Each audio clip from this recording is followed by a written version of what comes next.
I get a 1 in the chat if you hype for EA Play for E3 2019? Can I get a 1 in the chat, please?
And before we get into the video, guys, make sure to go check out our giveaway we are doing for our PlayStation Source E3 2019 streams covering E3 2019. We'll be giving away $20 per conference you see on screen here. All you gotta do is be subscribed to the channel, be active in the chat on one of the streams, and make sure to follow us on Discord and Twitter to be able to be entered in to win one of the $20 PSN cards during E3 2019. Good luck.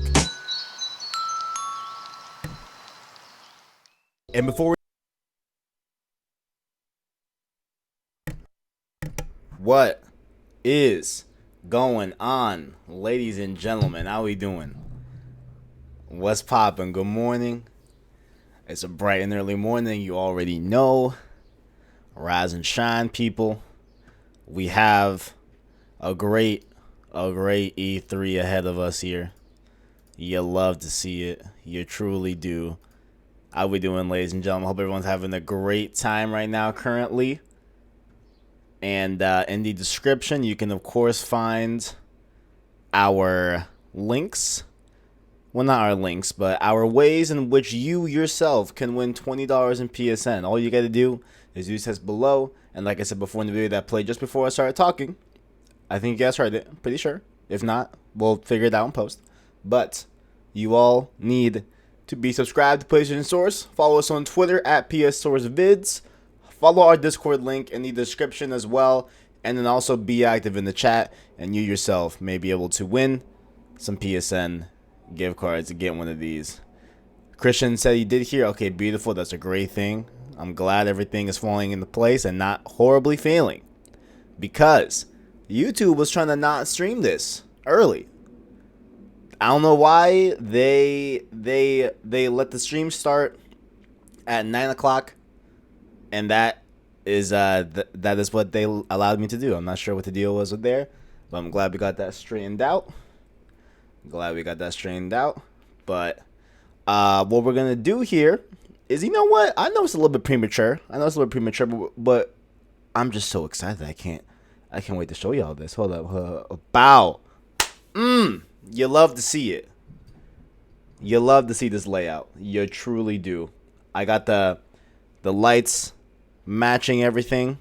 Shout out Voyager in the chat for joining all the steps to be able to win a PSN card. Definitely do appreciate it as we rock out here on E3 over here. And there's something going on in the stream right now, so we're just chilling right now. But Christian did request to join the call for a little bit. So Christian, if you'd like to start a Discord call, I won't be mad at it. You know what I'm saying? we can talk a little bit of EA Play. We're, of course, going to see Apex Legends and mainly Star Wars Jedi Fallen Order. I'm very hyped for as well. Cannot wait for that. But we're going to see a lot of things here. Oh, I think I'm receiving a call. Now, here's the thing. Hold on. I think you can hear me, Christian, but I can't hear you. Just give me 1 second. Oh. Well, that's how this is going. Wait, talk? Can you hear me? Yes, I can hear you. Test. All right, now can I get you to say something one more time, good sir? Star Wars Day. Okay, so according to OBS, your audio is indeed going through. Awesome. So I'm led to believe that I do want to do a quick. I'm going to play a random video, ladies and gentlemen, just to make sure that I am getting audio in my headphones personally. But I'll let Christian have the floor here. You may tell me your thoughts on EA while I do audio. Let's start with EA. Okay. Okay, cool. I can hear. That's great. If these are working, we are good to go. Okay. So EA, I think, has a few of some of my favorite games have been made by EA. They have bungled this generation hard. I am praying that between Titanfall 2 and Jedi Fallen Order, all thanks to Respawn, they have at least one positive note by the time we have the PS5. Interesting. So you think EA in this gen is kind of just up, essentially, low key. Essentially, pretty much. Okay, at the end of its road. One solid, great thing outside of Titanfall 2. Apex is cool. They deliver with Star Wars. Yeah, I personally am a fan of Apex. Personally, you know what I'm saying? And yeah, I like it too. I just don't play it a ton. Yeah. I go to it for I have a rotating multiplayer list right now where I'm playing a lot of factions, a lot of Apex, and a lot of recently COD 4. Modern Warfare Remastered. Very nice. I don't know what it is. Just been really just playing a lot of it. It's very I wouldn't say odd, but it's unprecedented, if I may, and maybe it's reflective of we have an EA Play stream is about to start screen right now. I'm going to turn this down a little bit while we're talking, then I'll bump it when we get to the full swing of things. But right, I know EA has a pre-show, I think. Yes, I think Greg's leading it, right? I don't know if he is or if it's somebody else. But I can't imagine there's any announcements coming out of the pre-show. Yeah. Also, if you guys are fans of Kinda Funny and friends of What's Good Games, give some good vibes to Andrea Renee. She unfortunately will not be hosting this section that she was supposed to host. She had a medical emergency. Oh, wait. We have a trailer already? Oh, no, we don't. I'm just kidding. There is. Hey, it's the boy, Greg. But, I was mentioning that thought. What was I going to say? Should we watch this chat? You want to watch this chat or what? What do you think? Because I'll keep talking. Yeah, I want to talk a little bit more. Okay, cool. Okay. Right now, this is just Greg doing what we're doing. Yeah, all right, chat. We're going to lower down Greg. Y'all can see his beautiful face to the top right of me, but we're going to turn him down a little bit.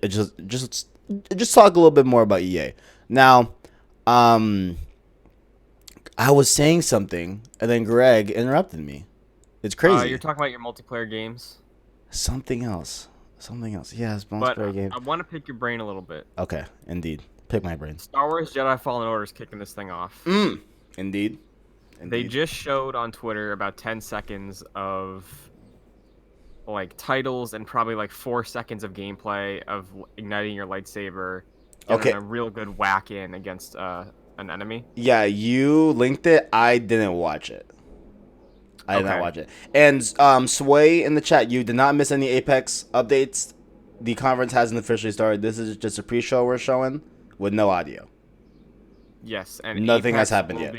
Yeah. Apex will be shown, I think, half an hour after the conference starts because Star Wars is opening it. Yeah. This is a very segmented, divided conference here we got going on for EA Play. So it's very predictable, but You may continue, my good sir. I did not see that clip that you're talking about. I'm bummed Mm. that it's only half an hour for Star Wars. Half an hour's a long time, man. You never know. But I feel like there's gonna be way more talking than gameplay still, even with only half an hour. That's a fair assessment. That yeah, So, perhaps yeah, it's a fair like, thing. I would prefer if they stretch it out over an hour, they let the game breathe, they show it off. Maybe not live gameplay, but a decent gameplay chunk. Because I'm expecting to see gameplay today, because, again, we've only seen that CG teaser. Yeah, But I there's rumors that the combat is inspired heavily by the traditional God of War games and stuff like Sekiro. the traditional God of War games, Yes, because Stig Asmussen is directing. huh? So A lot of people in the chat obviously, asking for Apex, ladies and gentlemen. As you can see on the screen, Apex will be starting at 10 a.m. A lot mhm. of people wondering about Apex. It's unprecedented. Did not expect a lot of people to be asking about Apex here, but uh, Yeah, we can. I that's can weird. transition to Apex if you want to talk Apex for a bit. I mean, wherever you want, my good sir. Wherever, I want to wherever say you're a couple feeling. more things about Star Wars, Mm, and then we can talk Apex. beautiful. I hope there's no like super strong connection with a character from any of the movies. Like I don't want to see Darth Vader pop up in here. If he's in the Right, game, save it. right. Uh, I really just want combat to look good. I want combat to be like slow and powerful and feel really good, like God of War feel really good. Mm-hmm. Same with Sekiro, like make it Yeah. slow, make it methodical, make it focused on parrying. It it like definitely sounds like you don't want, for lack of a better term, like a hack and slash. Like, you it seems like you don't want that like fast paced hack and slash. You definitely want like a methodical, type Right. of I I combat. don't I don't want floaty and fast. Mm-hmm. I want slow or no, I want deliberate and powerful. Mm. Leviathan Axe style. Honestly, I like that. like That's what I would I prefer. Yeah, I think I'll take whatever, because like I know I'm gonna play the game, and not to like excuse it, like, oh, like I don't care what they show, whatever, but I don't think I'd really be upset of if it was any way, because the combat can be Sekiro like or Dark Souls like, whatever, or what I think I'd probably prefer a little bit more would be like a God of War type of combat. But gosh, my iPad is like making so much noise. But what was I gonna say? Like, I I assume that the game, even though it might share that combat like Sekiro, I assume it won't be as challenging, if you will. You know what I'm saying? Yeah, I Or think like, yeah. when I say I want it to be like Sekiro, I mean I want the mechanics to be there. Like I Mm. want it to be focused on parrying, wait until you have an opportunity to strike, make it feel really good and make every hit feel like a genuine hit, not like floaty butter. I want like, well, not like, when I say floaty butter, I mean like I just don't want to feel like I'm playing Force Unleashed from last gen where Right, right, right. like I'm not doing anything. I'm just floating around. I want to feel like I have the power of a Jedi and a Right. strike will cut through my enemies. I want to feel those hits. Mm-hmm. I Make it see. intimate. Mm. Mm. Mm-mm-mm. What But will make go ahead. them? What can they say to you, Christian, personally? You know what I'm saying? Because I know you were actually very much a fan of Apex Hmm. when it first dropped, that infamous day we watched it on Cross Circle. Yes.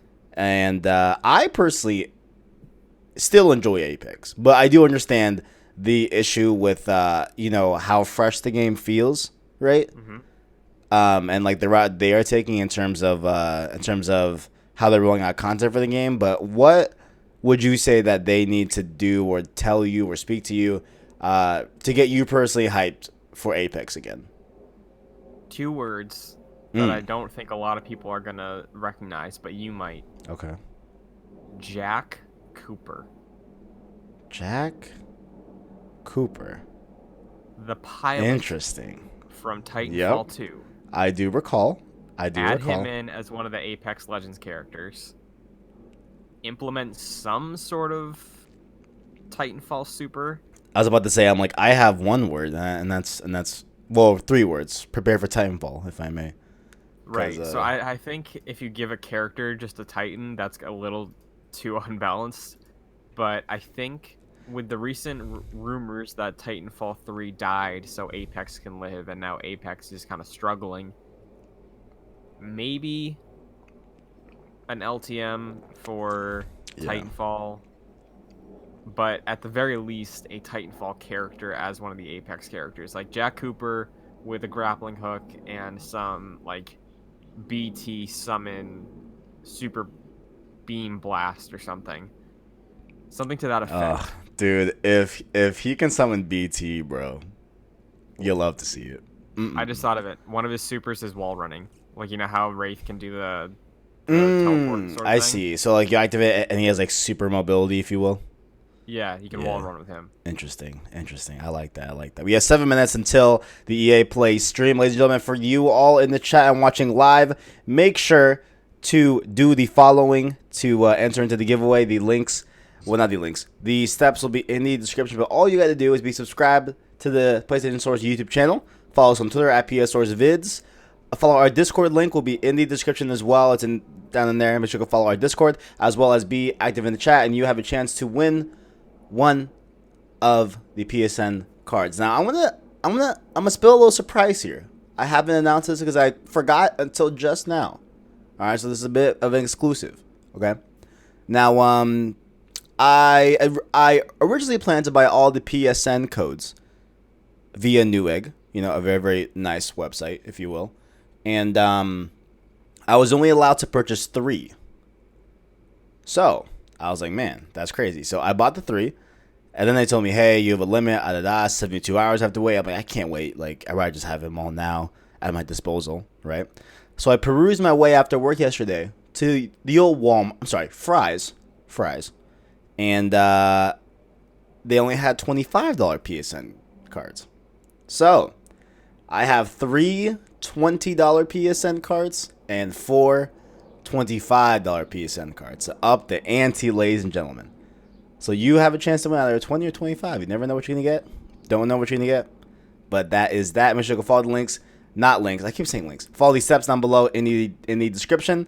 And most importantly, if you enjoyed the content here on PlayStation Source, you can subscribe, of course, and tune into all of our shows weekly that we do. Cross Circle Podcast, Save Slot news series that goes up on Friday. Cross Circle's on Monday. And currently on the channel, we are running a limited, well, I don't know about limited time run series, but like something like that. Like a series about Last of Us Part 2 called Road to Part 2, where we have in-depth discussions about Last of Us Part 2, hosted by me, as well as a friend of the channel, the Starks. Great guy. And he might be somewhere in the chat here, might pop up here. At least one of the conferences sometime during E3. So I want to ask you something, Christian. I want to ask you something before, we have 4.5 minutes about till EA Play starts. Mm-hmm. What do you want Battlefield 5 to do? Or can they do anything to get you to play Battlefield 5? I want them to do what their fan base wants. I don't know if they're doing that already, but I do not care much for Battlefield. I really love Bad Company, but I have zero interest in Battlefield 5. Just, it's not super appealing to me. I got my World War II fix with COD World War II, and that I wasn't even a big fan of that. Right. But do you believe in the prospect of hearing about a new Battlefield title, perhaps Bad Company 3? I think it's too early. I think DICE's next project is going to be on next gen. Because I don't know if I have an official bet on this. Did I mention anything about them showing anything new in Battlefront or a new Battlefront in general? You bet on Battlefront 3. Like officially, like specifically Battlefront 3. Yeah, I think you said Battlefront 3. That might have been like your super pie in the sky dream bet. Ah, I don't remember. okay. But you did say Battlefront 3 is being shown in some capacity, so. A logo, something like that. Do you care about FIFA? I saw there's FIFA Street Mode coming back for FIFA 20. Interesting. Which is kind of exciting. I've never been a huge FIFA fan, but neither have I. Nope. It's cool seeing that they might brush some of their older stuff in. Not necessarily a full-blown FIFA Street standalone, but just a mode. Right. Same with Madden. I don't really have an attachment to Madden. Yeah, honestly, past Battlefield, I'm gonna be really just watching, because I'm not fan of I'm not fans of FIFA. I'm not fans of Madden, The Sims. No, not particularly either. And we got Luke Holland in the chat saying just here for Star Wars and back to bed for me. Shout out to you. And honestly, I am very shocked at the amount of people here in this chat that are really up and up on Apex. They want to hear about Apex. I mean, Apex is still popular. Absolutely. I just waning. I just thought most of the people here would be looking for Star Wars or Battlefield. There was some Star Wars. I mean, you already know. I am here, number one, for Star Wars. Honestly, my level of hype really goes down in the schedule. It's Star Wars, Apex, and then Battlefield, sure. I probably put Sims above FIFA and Madden. But I think that's where my hype goes. So we have 1 minute and 45 seconds to go, Christian, before we roll into EA Play. Is there any parting words you would like to say before we peruse into this EA Play? I would like to say that I hope Star Wars delivers, and I hope there's some surprise that's not listed in this schedule. Yeah, same. Yeah, I don't know. Like, as concrete as this looks, I don't think they left. Well, maybe at least optically, it seems like they didn't leave room for like a big surprise. But maybe the surprises may lie within the broadness of how they labeled, Battlefield 5. You know what I'm saying? Yeah, sure. I don't know. So like they're. I think if anything is going to be surprise announced based on the lineup here, it's going to be a new Sims. But that's the closest I can see from that perspective. All right, we have 47 seconds. I think we might just roll into the audio portion of the stream and start watching. Will you be chilling with us too, or did you want to peruse on out of here? Or if you want me to stay for Star Wars, I can stay for Star Wars. Screw it. Why not? All right. So are you watching on the YouTube stream or the Twitch stream? I'm watching the YouTube official EA stream. If you'd like, Solid. I can link you it, or do you have it? I got it pulled up. Okay, beautiful. All right, we see Greg's beautiful face. All right, I'm gonna. Now, chat. We're gonna do some audio work here. Okay, I need you to let me know if it's too loud, too quiet. I want you all to be able to still hear me and Christian, of course, but let me know how the audio is going for y'all.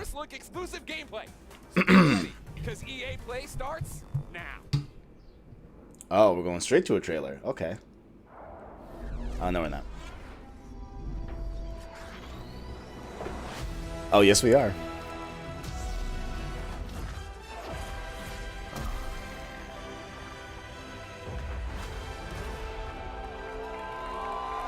What's up, EA Play? How are you, Los Angeles? Side bet, will Greg have a voice by Monday? No, absolutely not. Greg will not have a... Greg Miller, and today we're talking Star Wars Jedi Fallen Order. We've been waiting so... You know what? We're talking about Star Wars. We've been waiting so long for details on this game. A little more volume, please. Okay. And we're finally here to help us get things started. We've got that. I mean, we got to keep it a little quiet while Greg's doing his screaming, but it's Jedi definitely going to get boosted. Absolutely. Why do I keep pausing Fallen it? Order Stig as Musin. Everybody give it up for Vincent Stig. Come on. We got Vincent Pella. Attaboy. And who was it? Stig. Oh, Stig. Oh, him, right. Okay, How gotcha. you doing? Goodness. Give me the hug, Vince. Let's get it going. Yeah. Please keep it going. They're making a Star Wars game. Guys, welcome to EA Play. Thank you.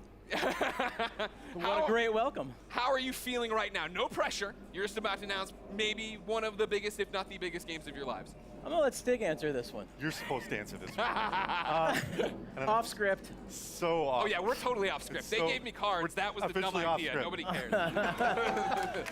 It's so awesome to be here. I mean, it's EA Play, it's E3, it's Star Wars. Yeah. I mean, it doesn't really get any bigger than that. Yeah, this is something that Stig and I have been envisioning for years, to see it come to life and be able to show you guys 15 All right. minutes of gameplay today. 15. Okay.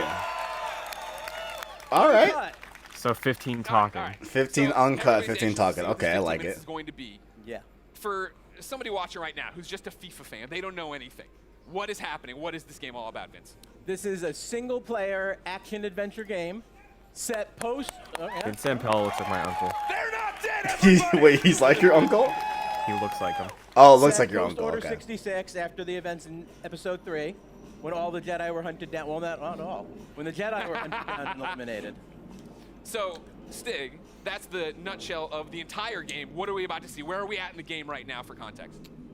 Okay, so Cal's, like, this takes place maybe about 3 hours into the game. Okay. So Cal's built himself up. He's not a lowly Padawan anymore, but he's not a full Jedi yet. Sure.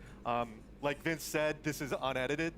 We had one of our star players, Blair, over there. That's it right Star player. This is an expert playthrough. Can I be a so star we're gonna player? see some really cool stuff. He practiced a few times. 2 or 3, Blair? 2 or 3? Ooh. 2 or 3 dozen. It takes place on Kashyyyk, which Okay. is the Wookiee planet. Of course. Oh my And God, Cal's wait, on a really? mission to restart He the doesn't Jedi Order, do it. and it takes him here to Kashyyyk. And the Wookiees have been enslaved by the Empire, who's basically siphoning the planet for I all its wonder resources. if they meant like this whole to, entire build game up takes place on the, Kashyyyk Imperial or war this machine. specific Got it. mission. All right, so that's I brought showing. up Probably- my phone, not to okay, be rude, cool, of course. okay. It wouldn't be Greg Miller if I didn't look at the Twitch chat. And yeah, they are all through with us talking. They'd like to see the game. We've gone on long enough. We're not going to drone. Let's do it. Vince, Well, let's roll. would you like to kick it off? Let's go. Let's go. Best on 1X.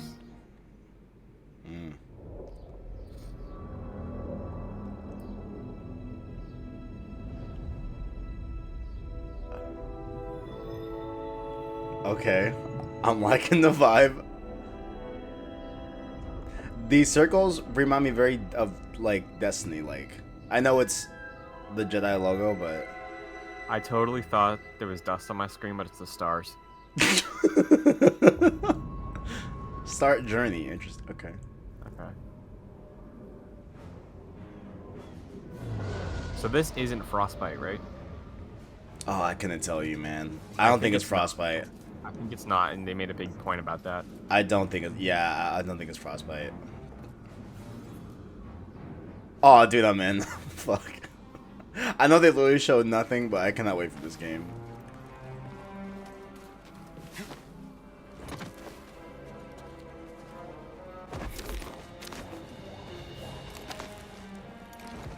Jedi, over here.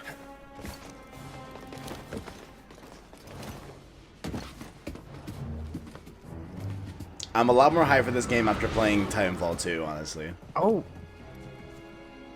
That's Forrest Whitaker's character, isn't it? It is. It is. It is. That's crazy. Huh. Nothing good. They refine the sap into a powerful compound. That's wild. And they're rushing to expand production. What was it?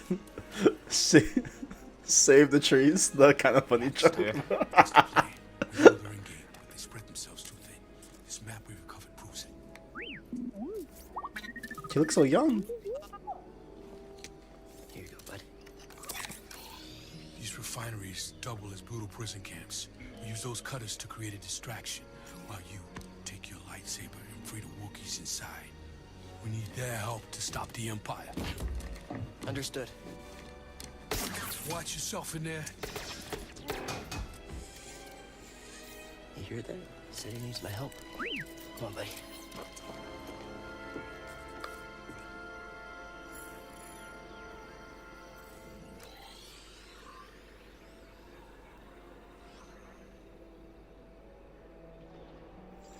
So this mission looks extremely linear. Yeah.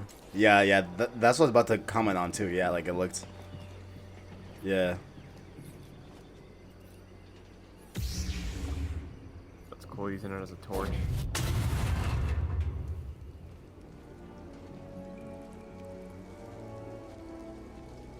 I hope this is good, man. I know, like, not that I don't think it's gonna be good, but So I wonder if that was automatic or if it was triggered.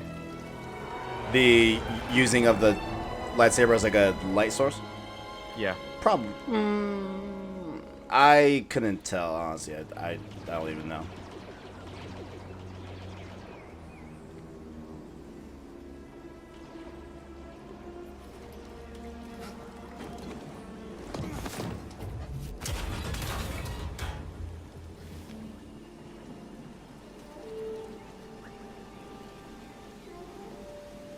Over there. One of the cutters turned on. Are you ready? Kind of drill? Let me see a combat. Come on. That'd be a breach of protocol. I think we're about to see it, bro. Let me see a kill. Call it in. Yeah. I like that move with Divine. Yeah, me too. Okay, here we go.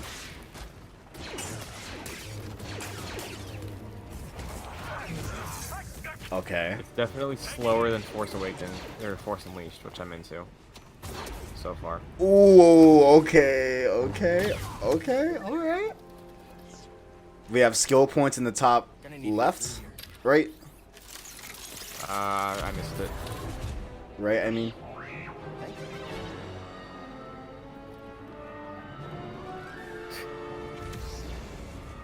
The R2U is not safe. Attention all units. We've got contact. Troops stationed at cargo pad. Okay, I don't like. Keep to your posts. I don't like the speed of those enemies, specifically right there. How they just like did a slow paced jog to you. I'm not sure. You know what I'm saying? Like Okay, that. this is what I wanted. This is exactly what I want right here. I want to see something like this. Okay. Like an actual combat encounter. All right. Okay. Here's. Somebody can fight back. Okay. Let's check this out. Let's see.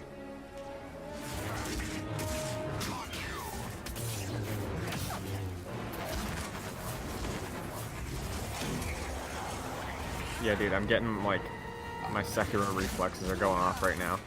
Cause I haven't played Sekiro, right? But I know that like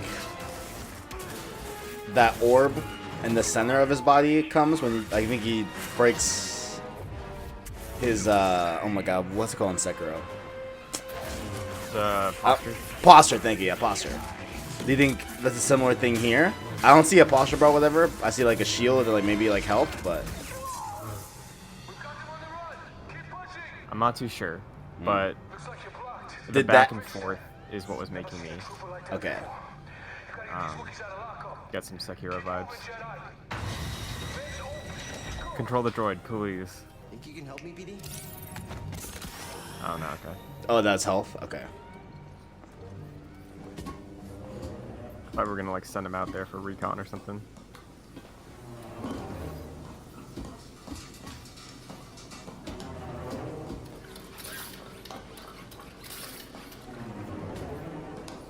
I enjoyed that combat the way it looked. Yeah, Definitely I'm enjoyed it. glad Yeah. it was a back and forth. And it wasn't so just like one-sided hacky slasher type deal. Yeah, 'cause, Right, like right. fighting stormtroopers with a lightsaber again. Like, look at how easy that was. Yeah. So, I feel like that's You think it'll strike kind a of a pretty challenge. like it'll strike a pretty good balance between just like simple stormtroopers, whatever, and then the pretty occasional like equal battle, you know, between someone skilled, right?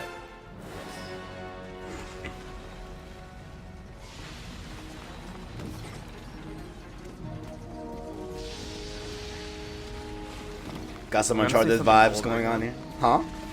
I'm gonna say something bold. Yeah. This is probably better than whatever 1313 was gonna be. You hate to hear it, man. RIP 1313, man. Because I'm getting the Uncharted vibes like you mentioned. Yeah, right there was definitely Uncharted vibes. Definitely. Definitely. And I would way prefer Uncharted with a lightsaber than Uncharted with just a blaster. Fair. RIP 1313. This game is not PS4 exclusive. This is on all platforms.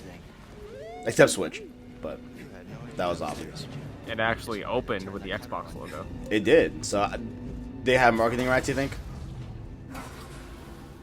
Probably. Probably. That's what it made it seem like, but I don't know. Oh. Yeah, I want some stealth. You're supposed to be in hiding. Okay. There we go. As you ask. There you go. Oh, that wasn't that stealthy. Come on, man. What you doing? Oh, man. You hate to see it. That wasn't that stealthy.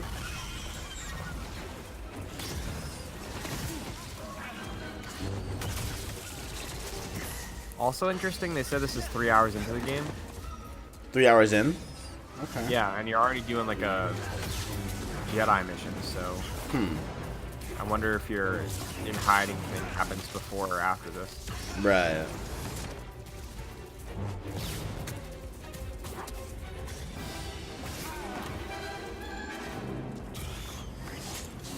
But yeah, the targeting also is very Souls-like. Yeah. Because I've only seen a ton of gameplay from those games. Not really a lot of experience in playing them, as you know. Yeah. Not my type of game, I think. Okay, so yeah, I'm paying more attention to the meters now. It looks like that blue bar on the bottom middle of the screen is your stamina for swinging your saber. Okay. So you can't just, like, unlimitedly just hack and slash whatever. Right. I'm assuming not. Bottom left, I assume, is your health. And I think there was a bar that keeps popping up in the top right that I think That's, as that bar races, experience. you get skill point. Oh, wait, experience? I think so. Yeah, it looks like the meter you build up is experience, and it shows you how many skill points with a number. Got another breach down here. Some kind of webbing. Hey, who's that? Oh, whoa. Okay. I think you just, like, read his final thoughts. Oh, a force echo. That's the coolest thing I've ever... Oh, okay, alright.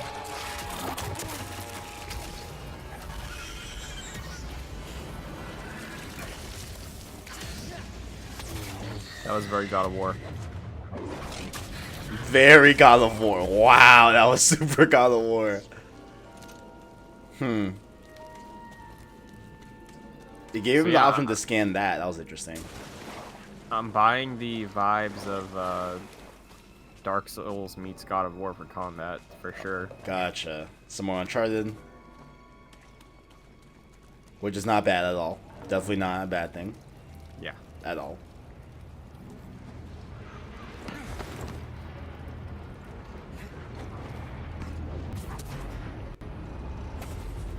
I really like the use of force powers for traversal. platforming. Yeah, for like platforming and stuff like that and getting around.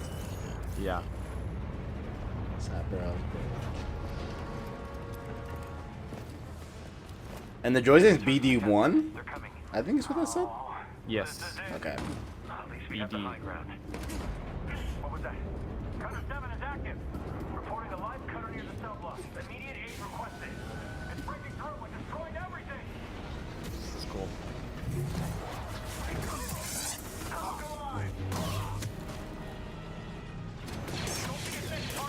Okay, so the top bar in the middle, I think, is your shield that you can use. Uh-huh.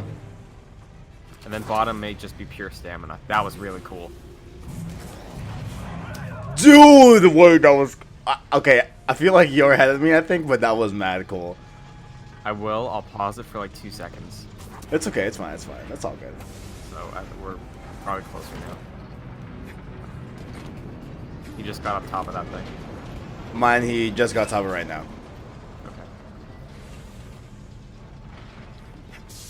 Should be closer now. Pause it again. Jedi will be here any minute. And our reinforcements. He's on top of it. Not Still yet. hanging. Yeah, mine's still hanging. Now he's up. Now he's up for me. Close enough, that's fine.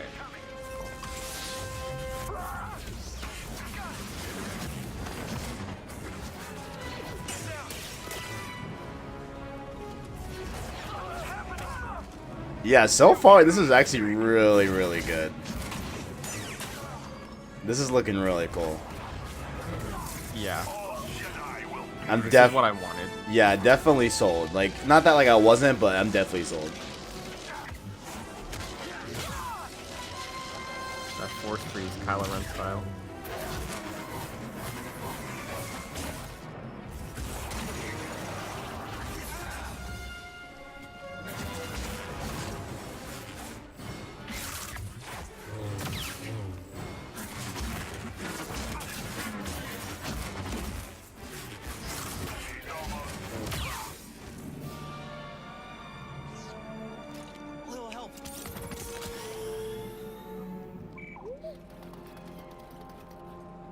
need to slice this. No guards. It's a good boss hallway.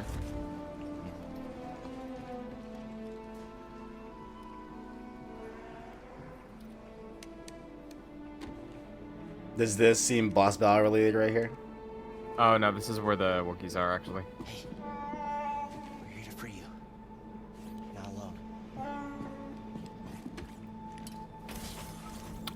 Uh-oh. Is Oh, that never mind. K2? I think that's K2. Wait. Oh, nope. Oh, no. Similar. Same model, yeah.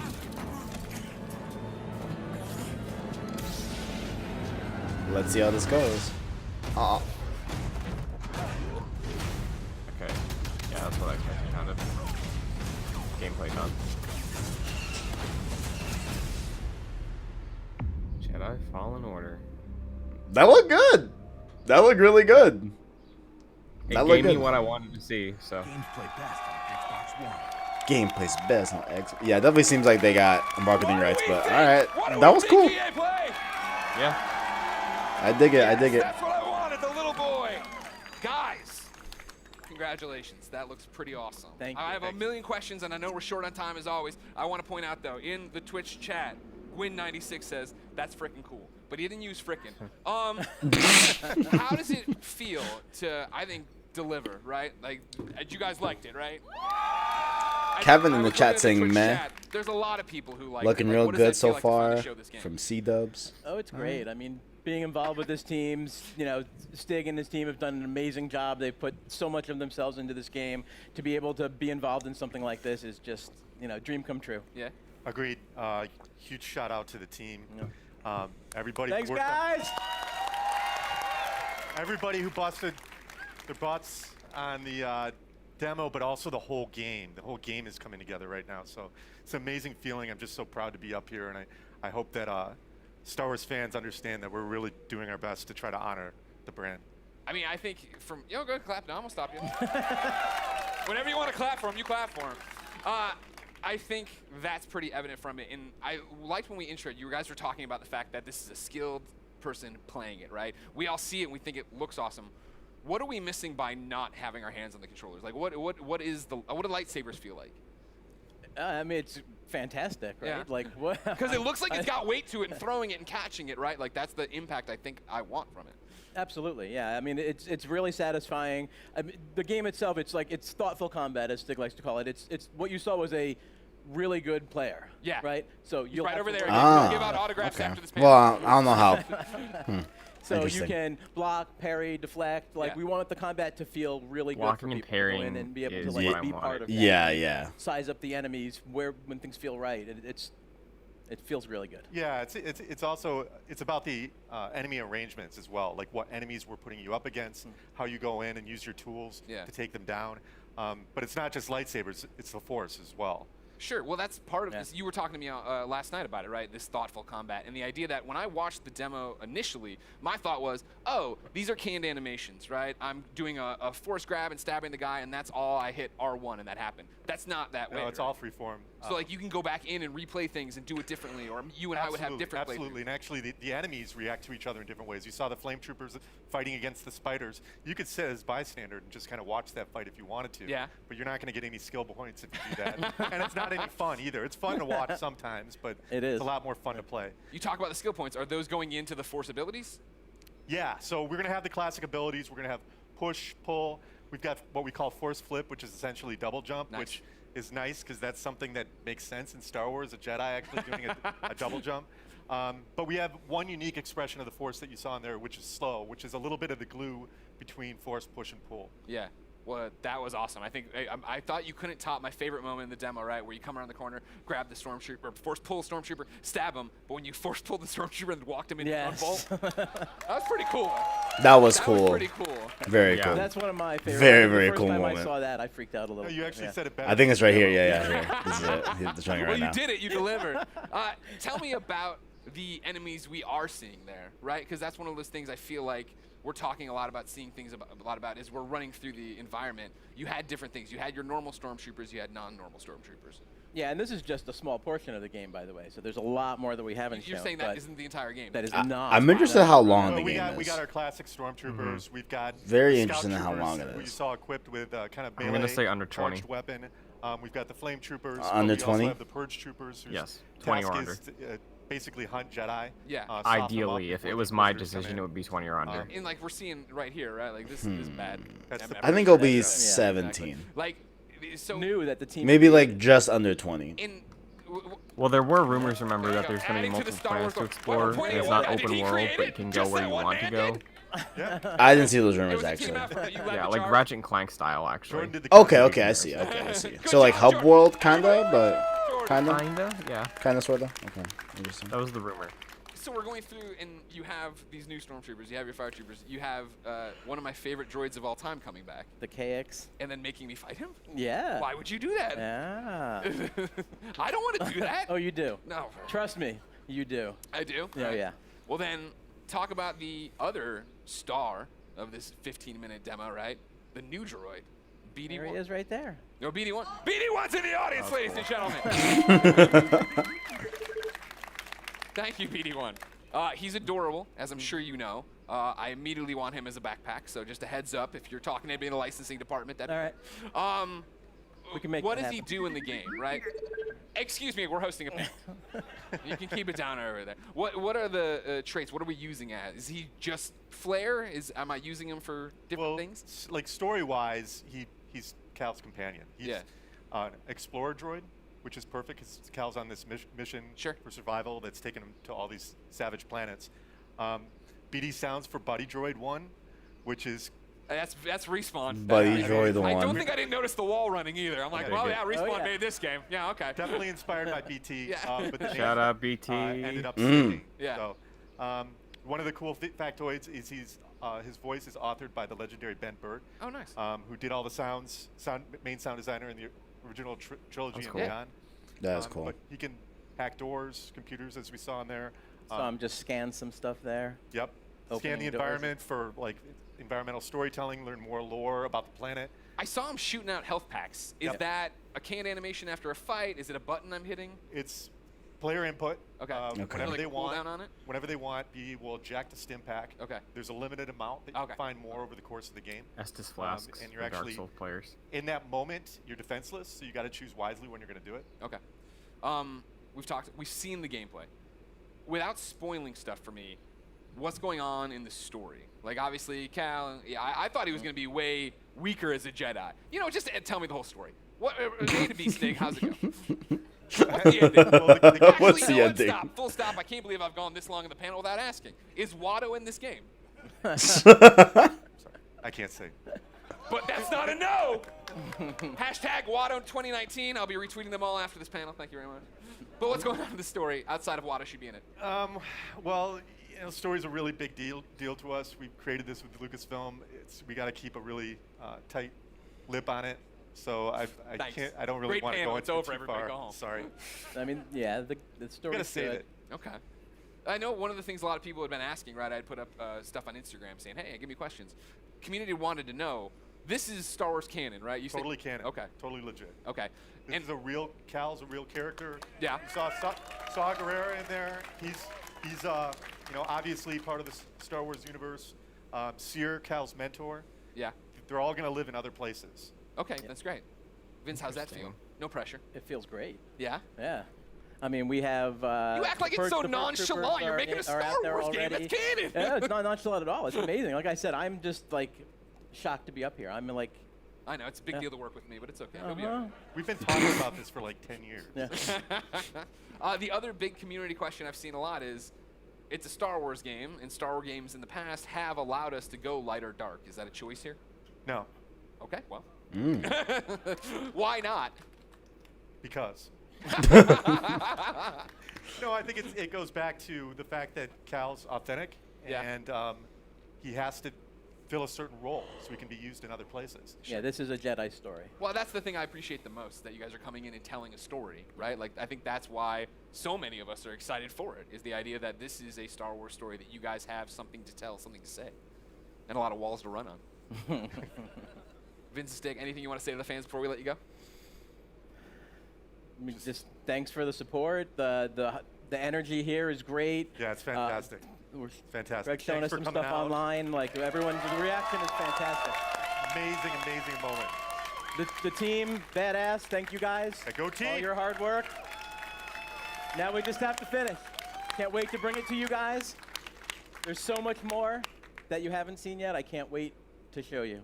Believe it or not, there's so much more. There is more at the Microsoft conference tomorrow. That's right. Ooh. Steak, thank you so much for coming out. November Thank you. 15th. Okay, Can't come all soon right, enough. For those okay. of you here at EA Play, the Respawn team has brought even more gameplay for you to check out over in the Star Wars Jedi Fallen Order Theater. And for those of you at home, Extended.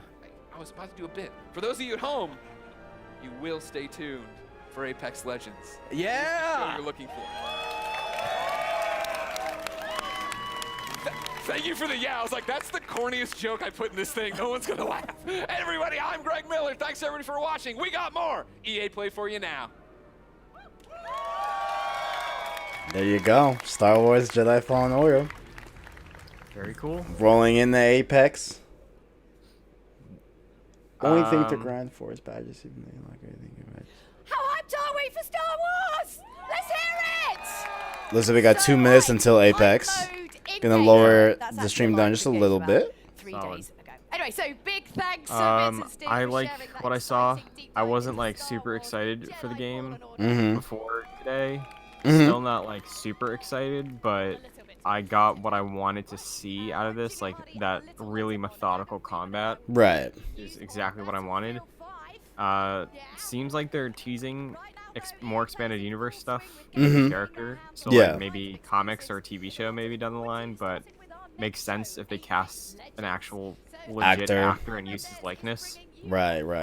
If they want to throw him in some other project for like a movie or something. Mm, But I see. I'm excited to play the game. I'm not like going crazy for it or anything. I'm just happy it looks like it's gonna play the way I want it to. Yeah, me too. Yeah, for me, honestly, it looked really good, and you know, I definitely like to see this in terms of like, especially what we got with the Battlefront 2 single player, which I didn't think was horrible, but it was like, you know, not the greatest thing in the world, you know, or it didn't like blow me away. Even me being, and you as well, being like such big Star Wars fans. I don't know if you played the Battlefront 2 campaign. I don't think you did. I haven't yet. Yeah, like I would say like it is worth it, you know, because it's like 3-4 hours long. Like it's not like it's like a big time investment, whatever. But that looked a billion times better, you know, than anything we got from Battlefront 2.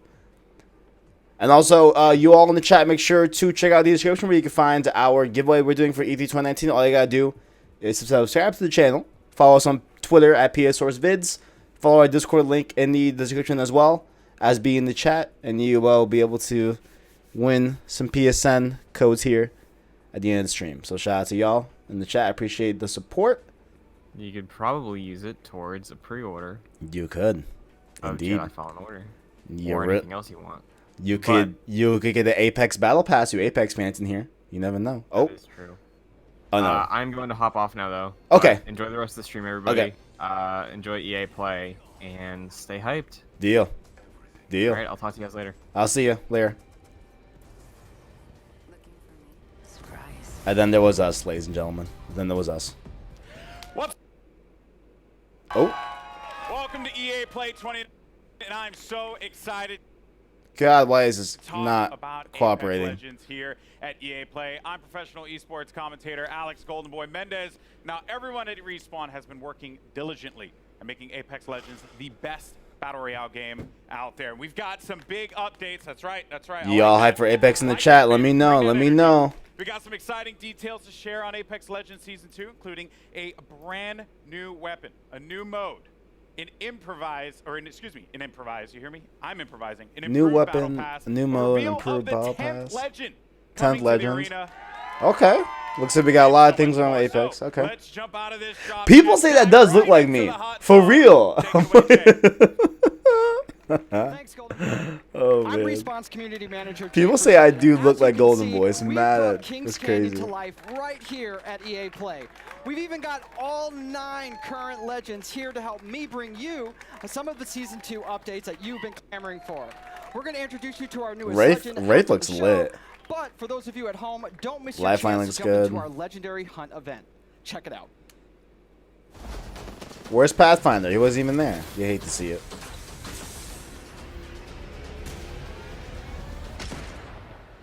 The hunt is upon us. Prepare yourself. Christian is Legendary hunt hoping for Jack Cooper. Legends can compete to enter an all-new Apex Elite queue. Complete challenges for exclusive cosmetics. I could do this all day. I've honestly never considered Jack Cooper, All-new exclusive skins in the in-game but store. now that you say it, I really do believe in it. I really do want it. Timefall is For a great. limited time, legends who place in the top 5 of any match. I haven't done this yet. I do want to try and do the Apex Elite queue. I do want to try that. I haven't tried it yet. Copy. There, they will have the opportunity to test their skills. Need some ammo against the most talented legends in the game. One more. A legend's true test is from within. Additionally, legends can complete legendary hunt challenges to earn rewards, like the epic Master of the Hunt Bloodhound, the Wolfpack G7, Not your day. I won this one. and hunt down 2 wins to score the exclusive legendary Tamed Beast triple take. Those In the gods, and you shall be rewarded. skins do look fire. Is it During the event, all battle pass is it a good holders will mode? receive Sway it. free You know what? legend If y'all actually items want to play on Apex your with me hero. later on, Hit level 15 you know, on your battle I'll pass, put my and you'll PSN in the also chat. earn the legendary Night Terror Wraith. Y'all can add me. Come find That'd be cool. I'll play Apex with Today, y'all. Legends can also earn an entire battle pass level for your first top 5 finish of the day. Thank you for the fun fight.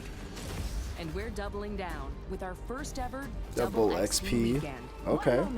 From June 7th to June 9th, earn double XP on both your base and battle pass progression. And that's this weekend, I believe. Right? Throughout the event, Yeah, it is. be sure to keep an eye Yeah, on it the is. rotating store for new exclusive legendary hunt cosmetics. The sky has opened and gifted the day. Squad up and drop in, as the legendary hunt won't last forever. Good luck, Legends. Let the hunt begin. That's right. Until June 18th, you can jump into the Legendary Hunt, our limited time event that features the debut of our Elite Queue, exclusive challenges you can unlock, and some killer skins and more. Also, this weekend is Double XP weekend, so there's lots of great reasons to jump in. The community really brought it since this event launched, and it's awesome to see the best duke it out. Back to you, Golden Boy. Thank you so much, Jay. Thank you, Jay, for that. Appreciate it. All right. That was season 1. I like his Ready shirt. to talk about season 2. I definitely like his shirt. So, you know, Big fan. Listen, I play this game every day. It's one of my favorites, and I did this like right before the show started. That's how much I play this game. And you know, I'm gonna jump back in when we finish up. But first, I do want to talk about season 2. We've got the first details here, and joining me, we got Drew McCoy in the house, ladies and gentlemen. Drew, we've been so patient for that beautiful, beautiful content. Yes. What do you have for us today? Well, it's coming.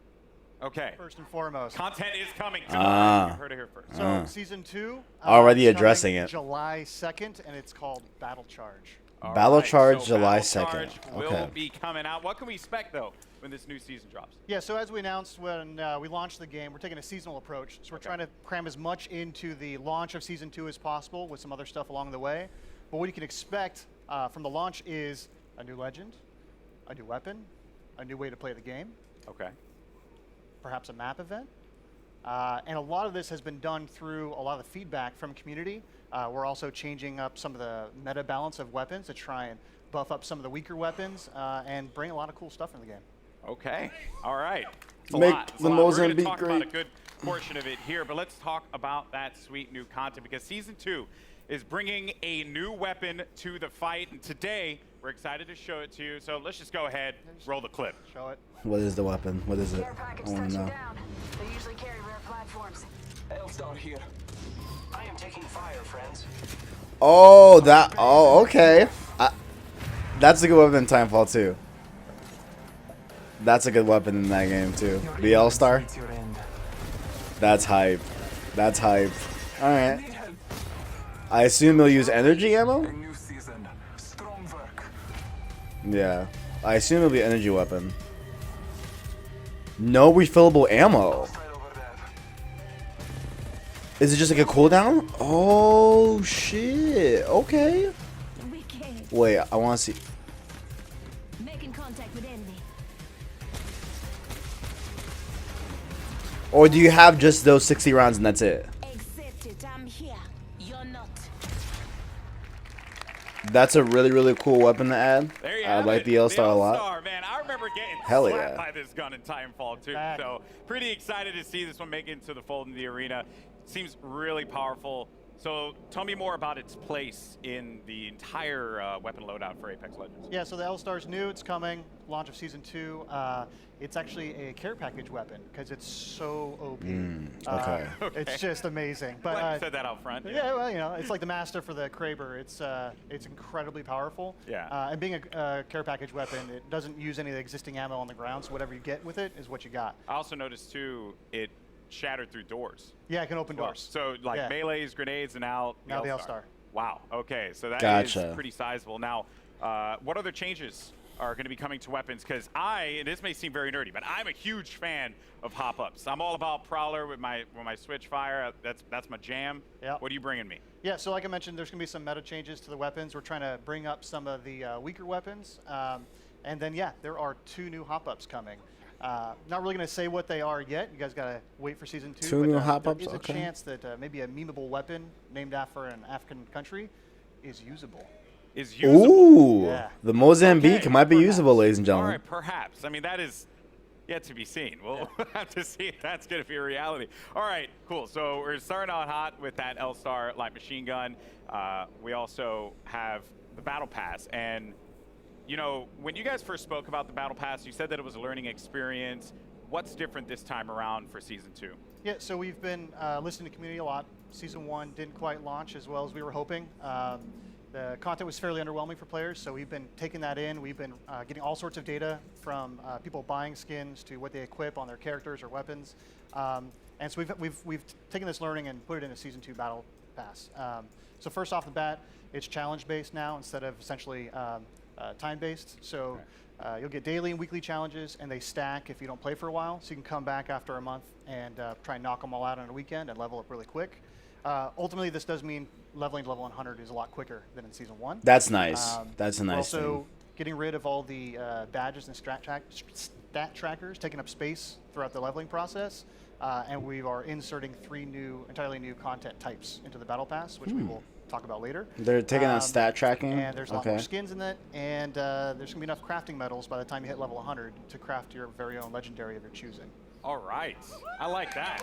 Yeah. Okay. A lot of value for that Battle Pass. Yeah, that sounds very exciting. All right, and now, you know, we're talking about Apex. It's got some pretty sick skins. What skins do you have for me today? Yeah, so like I mentioned, I think our skin game is being upped pretty significantly. You can see that with the Wraith skin, specifically from the Legendary Hunt event. But we got 4 legendary skins in the Battle Pass. So we have 2 character and 2 weapon. So for Caustic, he's got the Prince of Darkness skin. And that's for hot. Octane, we're doing the Jade Tiger. I think you can see there's Prince of Darkness right there. And then there is a skin for the Spitfire called the Intimidator. And the R301 is getting 2 skins, actually. So the Iron Rampage at level 100. Okay. And then there's a golden version as well. Oh, man. Do you see that, by the way? Do you see That's sick. It's sick. That looks insane. Those look really nice. All right. Those look mad good. Now, another question that the community is having, they're just dying to have answered.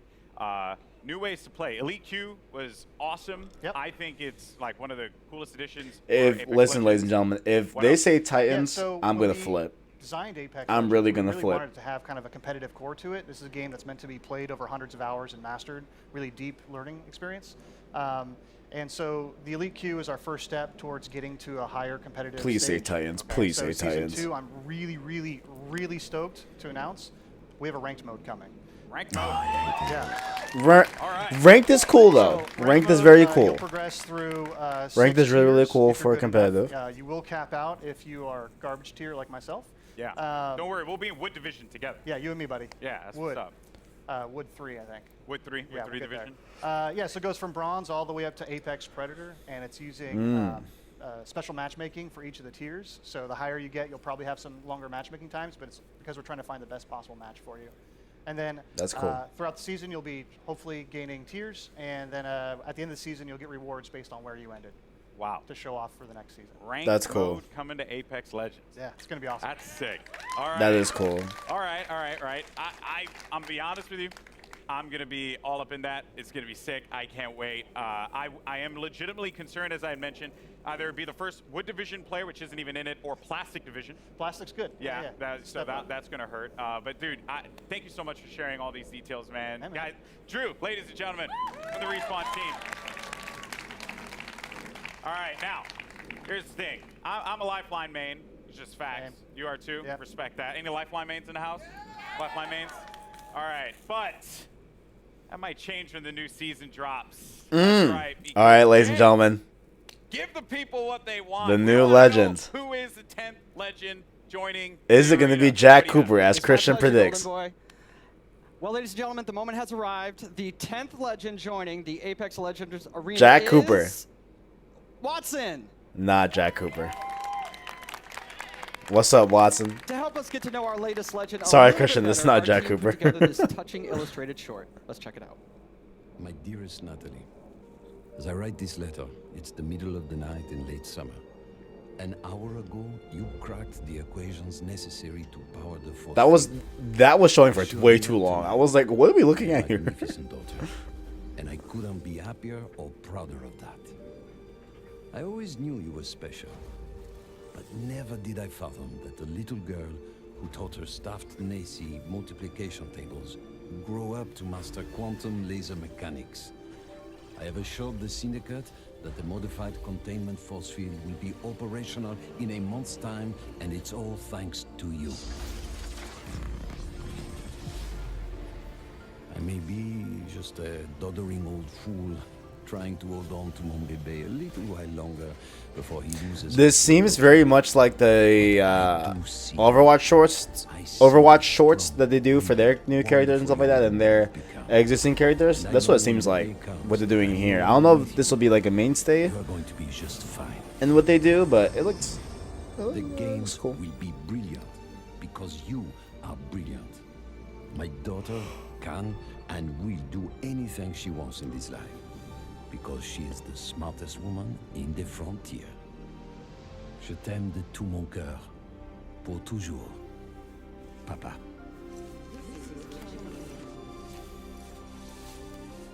I did it, Papa. I hope wherever you are, you're cheering for me. Shout out. New legend, right. Watson. Ladies and gentlemen, Watson joining the arena, and joining me now, we have the three gentlemen who brought her to life. Griffin, Will, and Tom, thank you so much for joining us here. Wow. So I mean, Bible thumps in the chat, man, because that was the feels right there. Hit me right in the feels. My bad, we're talking during that, guys. My bad. Sorry about that. My We'll bad. start with you, bud. You're one of the legend designers, and I'm curious on the approach that you guys took toward making Watson a character that has impact in the arena. So Watson really started as a conversation between a friend of mine and I, he's an engineer, and he has this really methodical, interesting way of taking really complex problems and systematically solving them. And so I kind of thought, what would it be like if we took the sort of the defensive It's okay. It's all good. It's all good. I shouldn't have been talking Apex during that. My bad. And introduced a character that could really Ooh, he puts up a wall. create an ecosystem in which you can survive the really aggressive third-party meta, all of that stuff. So the idea behind Watson really is that if you plan and you sort of adapt to the environment, you really know the map, and you work closely with your team, that you can really create these strong defenses that people are going to really have to think about in terms of how they push on you and that sort of thing. So the current meta of I hear gunfire and I hit it as hard as I can. You know, with Bangalore, Wraith, Octane.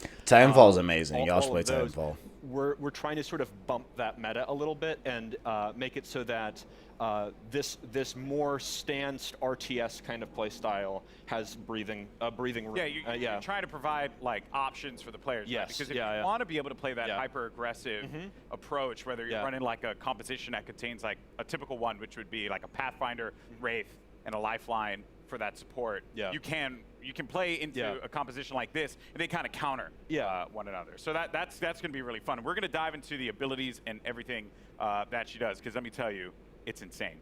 Shout out, Cameron. I appreciate it, bro. Appreciate the support, G. Appreciate My favorite it. part about Apex Legends is that the characters, the legends themselves, they stand out.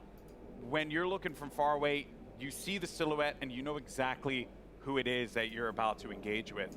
What were some of the complexities in bringing a character like Watson to life?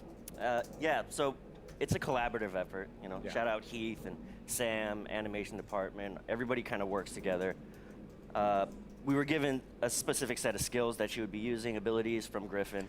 And that's kinda what we this had to go off is of. what, the third So we had to. legend they got Heath out? did a great job of like bringing it all together, giving her a sort of a grounded I think aesthetic. the using- third. she had This to is look like the she was third using electricity and specialist, I stuff like that. believe. So I believe. I'm with pretty sure. Rubber gloves and the coils and the wires and pushing her silhouette at the same time, making her stand out. You have to be able to read who she is from different distances. The sirens are on from my there- ends, ladies and gentlemen. All right. From there, you can really go in and sculpt all the details out and work with the animators to really bring her to life, give her personality in everything that she does with her abilities and that too. So. Yeah, and there's some really cool stuff there as well. Every part that Watson, she takes out an item in her kit, it's actually like on her person. Oh yeah. You see it happen. Yeah, and those are all very meticulously designed by the concept artist and then modeled out in 3D. So yeah, it's all functional. That's great. That is a really cool detail. now How you like get to all of her the equipment is on her, and gameplay, you see the her take it look, off. That's cool. But the story, you know, because you got to hit us in the feels, right? Like super hard, and you just hit did my that. damn knee. Watson's backstory, who she is. Let's dive deeper into that. Watson's kind of different from the way we usually do things, because usually it's very collaborative and we're creating the character at the same time, all the different departments, and we're working together.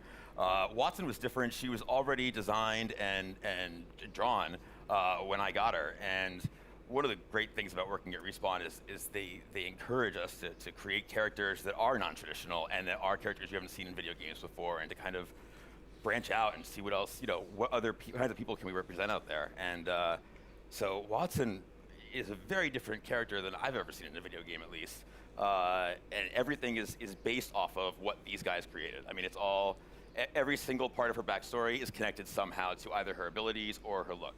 And now, Is it something unlimited that things you kinda can put stuck up? out to me. So, am I correct in assuming that Watson played a big role in the arena itself? Yes, so Watson and her father actually invented the ring. Okay. And so she grew up in the arena, literally in the arena when they were building it.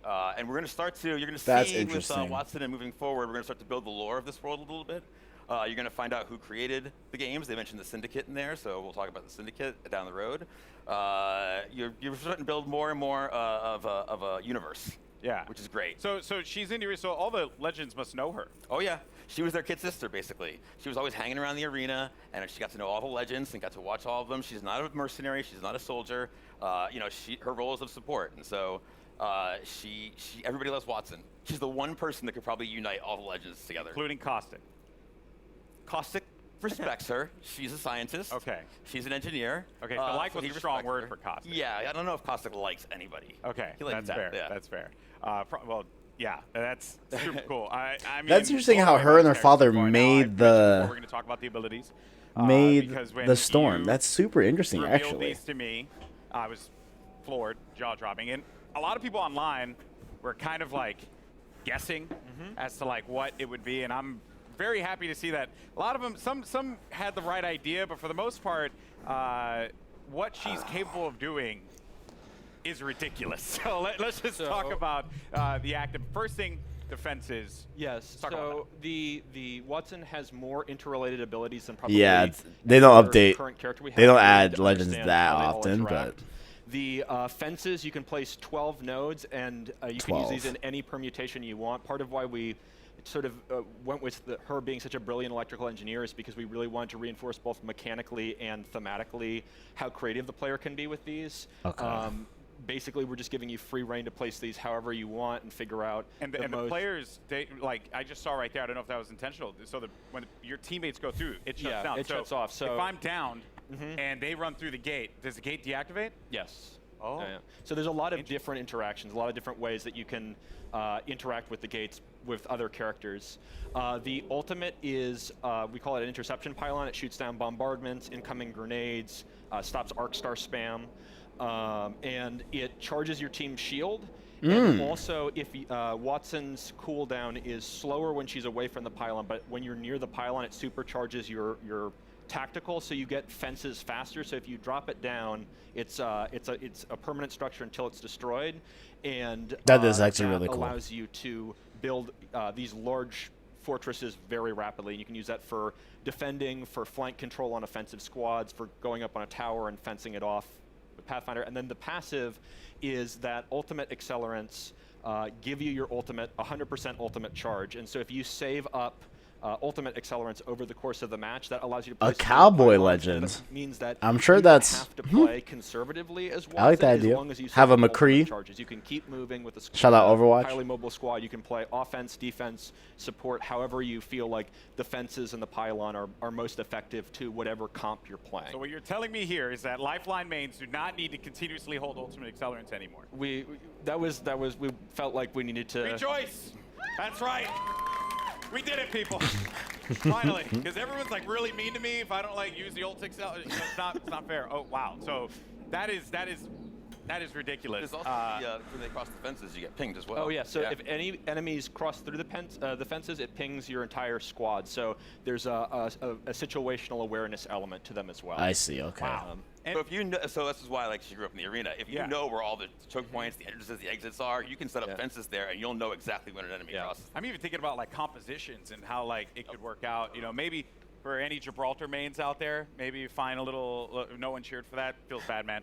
Maybe there's like a little synergy there that can be created. There's a lot that can be done with these. That's actually that's honestly a really cool legend. I like it. I like it a lot. So the ceiling is how creative people can get with it, and I'm really excited to see what people do with it. And from an art perspective here, you know, they're very distinct. They stand out. What were some of the challenges in making sure that these fences really, like, when a player saw them, they knew exactly what it was, not to kind of catch them off guard, so to speak, to make it really stand out in the arena? Yeah, again, silhouette's everything. You got to make it stand out, and it has to look like it lives in the world, that it's something that she can use, and that lives on her body as well. She's able to pull it out, and she's able to bring it out and, you know, create a fortress, basically, and it has to read. So we had concept artists working on every little detail. And the why did they laugh at that? We had to test it out. Why did they laugh at that? In-house. You hate to see it. Make sure it reads well. And these guys do a tremendous job of it too. I'm like, I need like a post with electricity that goes between the two. Yeah. And they create really cool stuff with just that kind of vague, hand wavy designer description. Everything about it has clearly been thought out. This legend is going to be incredible. I can't wait to play Watson. You guys excited, Watson? So far, it looks really cool. All right, well, again, very much looking forward. Now, today, we've covered a bunch here. We've seen a new weapon.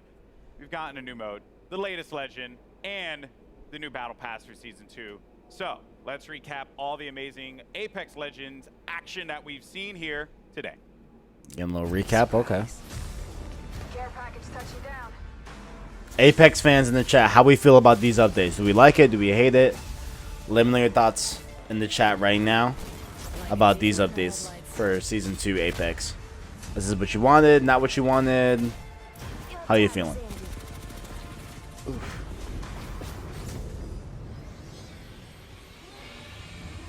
Ooh. That was an interesting tease there. That was an interesting tease. What was that? What was what? What was that? You saw the giant thing on the screen in the eyeball. What was that? All right. Can't tell me? Well, let's just say that. Well, no. But let's just say this. We got perhaps a couple of big things coming into Kings Canyon at the start of Season 2. Okay. So Okay. keep your eyes peeled over Okay. the next month. See what you can find out. So if I were to like ask you, you know, after we're done with this, are you like gonna give me the cold shoulder? Or are you actually gonna tell me? There's no way I can tell you. Sorry. Yo, man, I'm just Sorry. holding L's all Not a day out chance. here, man. This is not fair. Well, Drew, thank you so much. They Right, should have guys, had Apex 2 Legends legends. Season 2. Let's go. There we go. Apex Legends Season 2. July 2nd. But that was a really. But what do we think about also that big thing that they just showed? That was crazy. Hands-on with Watson, as well as all the other great Apex Legends things happening here. Next up, Battlefield 5, ladies and gentlemen. XP weekend is going on right now, so jump into the Legendary Hunt event. Very, very good start stuff. earning those Very, very good. amazing exclusive skins. I'm Golden Boy. It's been a blast talking Apex Legends with you all here today, and I'll see you in the arena. Peace. All right, guys, just gonna turn this down for a little bit. Shout out to everyone here watching the stream. Hope you all enjoying the stream as well, enjoying our content here based on source. If you all are interested in the giveaway, make sure to go check our description down below where you have the steps to follow to be able to be entered into the giveaway. I'm giving away 20 to 25. I have a mix of both PSN code cards per conference. So the schedule, I'll throw the schedule up here for a little bit. Just throw it up right now. Bow, that's our schedule for E3 2019. Right now we are going through the EA conference, started at 9 a.m. On June 8th, Saturday. And then tomorrow we have, of course, Xbox and Bethesda. Then we have Ubisoft Kind of Funny Games Showcase and the Square Enix conference on Monday, as well as Nintendo on Tuesday. And for every conference you see here on the screen, you will be able to win a PSN card. All you gotta do is be active in the chat. Subscribe to our YouTube channel, PlayStation Source, this channel that you're watching right now. Make sure to follow us on Twitter as well at PS Source Vids, and join the Discord. The link will be in the description. It's already down there. Make sure to go do all those things, and you'll be entered in to win one of the PSN cards. So I really appreciate the support, guys. Hope you guys are sticking around for a little bit and hanging out with me while we watch Resident Evil EA play. You know, we got some Battlefield 5 going on. We got FIFA. We got Madden. Then we got The Sims 4 ending off the EA Play Showcase. So hope you all enjoy, and I really appreciate the support. And hope you guys stay subscribed and then tune in to one of the other streams we have during the week. So that's where we're at right now. That's right, you just saw a ton of So we got Greg back on the set. including a new battle pass, first details on ranked mode, and the official reveal of the newest Legend. I'm Greg. EA Play, where gamers are getting a chance to test drive the newest Legend right now. Stick around, because up next, I'm curious about Bethesda too. Bethesda might be interesting. Yeah, I'm very curious as well. Looks at a ton of new maps, exciting updates, and details. I just wonder if they'll address Fallout 76. That's my main thing. I'm just curious. As if what are they gonna do in terms of Bethesda? Honestly, you know.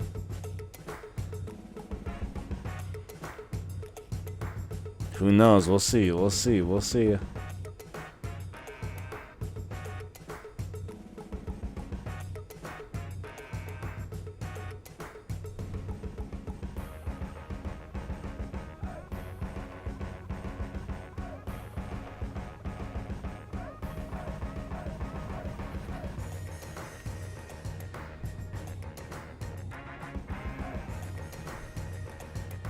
Very interested to see. But in the chat, y'all sticking around. What conference are you most hyped for? Let me know. Let me know your thoughts down below.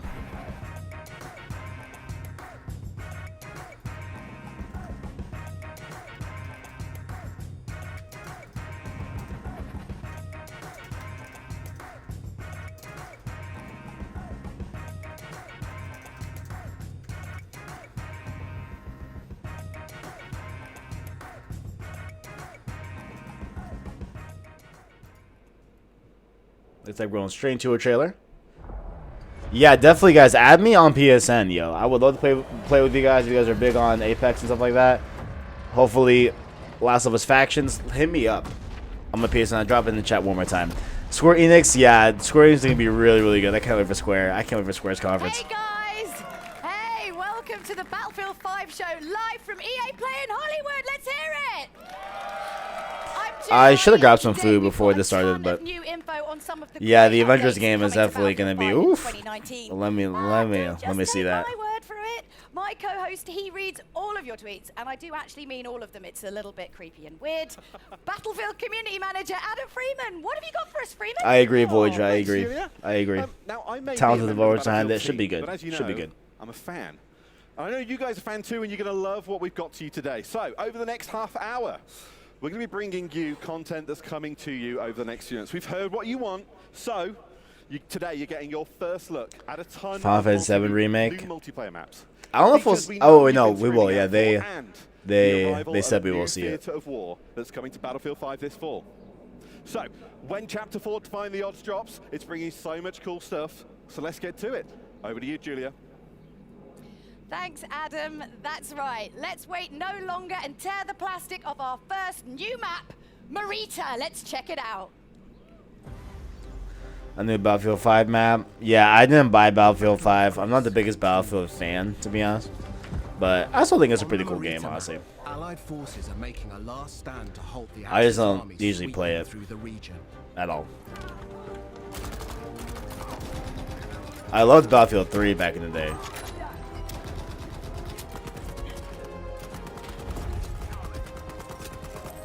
You'll deploy on a sloping mountain ridge and within the tight streets of a rural town. The Allies control the town, but Axis troops are already on its fringes.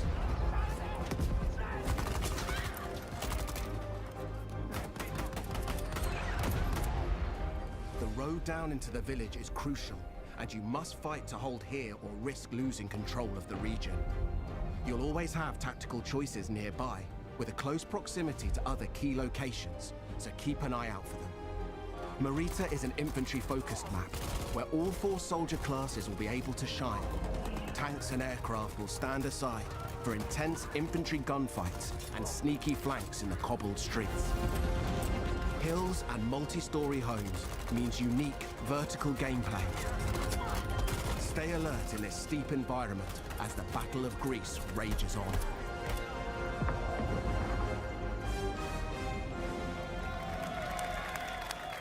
Pretty cool map. To Ah, help dude, give my us stomach even is more hurting because details I'm on hungry. Marita, please Oh, man. welcome Ryan MacArthur from DICE. Yeah. So thanks for coming out, Ryan. So obviously Marita looks amazing. What was the map's inspiration? You called him. I You forget. know, the team in LA that put this together, and they It's Mercury map that everyone they say saw earlier this month. reimagining of So Modern they wanted Warfare. to continue that story of the Battle of Greece, which is So a bit of an unknown that's what story. that New to is me about, as well, as you learn about this stuff. We will So it's probably really cool. see It's sort Modern of set, Warfare on the Albanian-Greece border, sort of in the mountains at there, where Xbox tomorrow. the Axis power sort of started to push into Greece during It's the war. not a remaster it's sort of COD 4. Set above the clouds in this nice little quiet, Disappointed with the Star Wars well, I guess what gameplay. used to Oh, be why? quiet village. Papito, why were you so disappointed in Before the these Star guys Wars all show gameplay? up, What's and, wrong? It's quite a different experience than Mercury, and it's sort of a totally different style of You gameplay can than vent to you me, would've seen in sir. the game Vent to before. me. Vent So to me. what kind of gameplay are we talking about? What's happening? Well, so this is going to be a heavily infantry-focused map. So as Mr. Battlefield likes to put it, this is total creative chaos. So you're just going to see I some love that. absolute Creative chaos. Yeah. So what we get there is just head-on, just collisions in the middle of this map, and it's sort of what we try to do with all the new maps that we've created, spending a lot of time to figure out how do we make each one of them different. So when players go in and play one of these new maps, it sort of has a different feel than the ones they've played before to sort of create that different experience for them. So At this one some has, point in the stream, I will be having to get on my bed and crack my back. shape to it. So hope y'all will enjoy that sight when we get to it. I feel it coming in a little bit. Obviously, and so the shape feel gives it you sort of a coming. variety I of feel different it play coming. styles and sort of creates this sort of narrow channels for people to just run head on into each other, which really creates that chaos that is Battlefield. But it That's gives what we want, though. That's what we want, that kind of chaos. But most importantly, we need to know, like, we could talk all day, but when can we get our hands on it? That's what we want to know, right? Yeah, and I think the great thing for this It's is out coming in right July now. as part of Oh, Chapter 4, July. so stay tuned. And I think some people are going to get to play it while they're here today. Ooh, lucky you. All right, Freeman, who's we've stuck up there for no other reason than, well, my own entertainment, has more on Chapter 4 for you. Over to you, Freeman. I'm up here PTFOing. I don't know what you're giving out to me, Julia. Listen, we have more maps. So let's deliver a brand new one to you. This is Al Sundan. It's coming in Chapter 4. The fight moves to the North African desert in a vast new map for Battlefield 5, Al Sundan. Prepare Al to engage Sundan. alongside a lush desert coast and contrasting harsh environments. Axis forces have militarized the area with camps, a radar tower, and an airbase. You must fight over possession of these critical points. In Al Sundan, we've taken the Vista. I wonder if they'll talk about Firestorm and get Firestorm out of this. I assume they will, right? Double down on air and land vehicle combat. Are there any big Battlefield 5 fans in the chat? Let me know. For all-out multiplayer action. On this open map, it's up to you to shape the fight. With large distances, vehicle-based team play, and battles across ranges, you'll always have plenty of choices. Make good use of this sandbox to secure the win. Utilize vehicles, mounted guns, planes, and transports. Capture the strategic airfield to dominate the sky, or engage in fast-paced infantry battles in tight interior areas. Al Sundan is classic Battlefield. We can't wait to let you play it.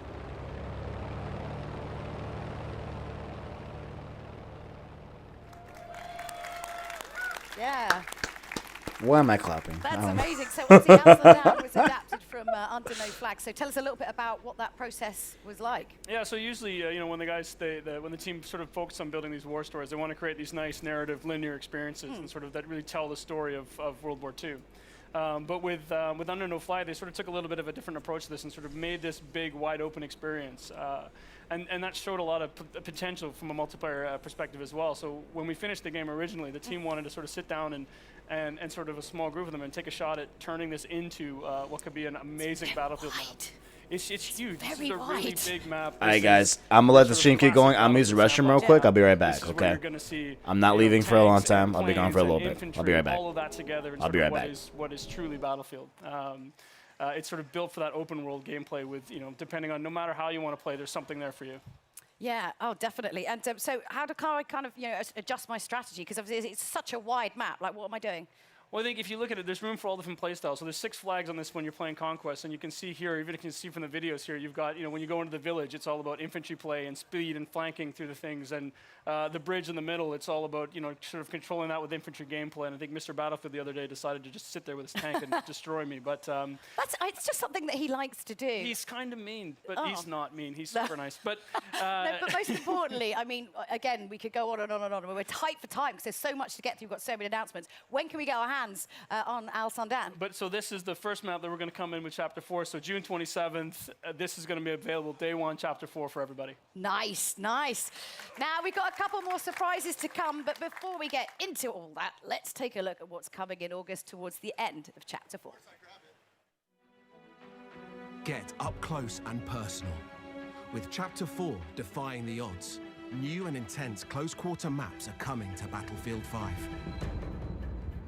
By popular demand, we're bringing more maps to players craving tighter types of multiplayer, specially tailored for intimate infantry combat. The new Battlefields will challenge your squad in unique ways. Teamwork, skill, and adaptation are your keys to victory.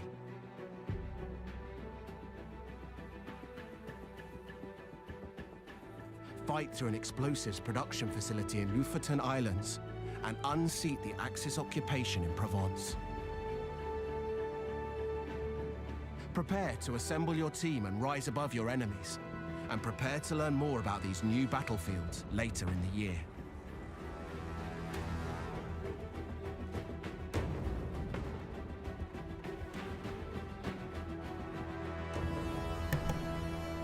All right, guys.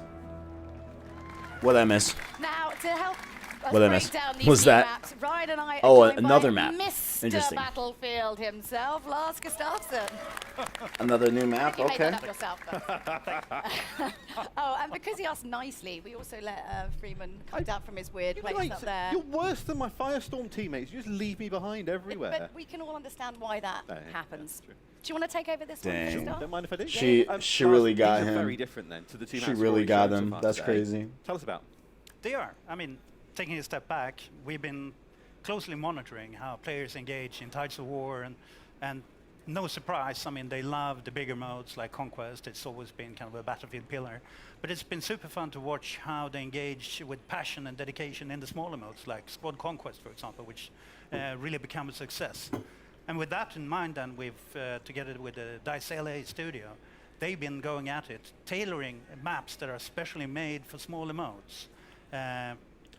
and there's such being able to give that, the close quarter feeling, the tight, what you say, the intimate combat. Intimate infantry combat. Oh yeah, we need that on a t-shirt. Yeah. Intimate infantry. We're making that platoon when we get back. I mean, what kind of the sort of like key strategies then when you're playing close quarters on this map? As we see with these smaller game modes, I mean, the key to this is just really good team play, really good squad play, and so sticking together and not leaving anybody behind, like Mr. Freeman over here, unless he's. But I mean, not what if you being- want to leave him behind? Can you? Then it's acceptable. I think. Because I would.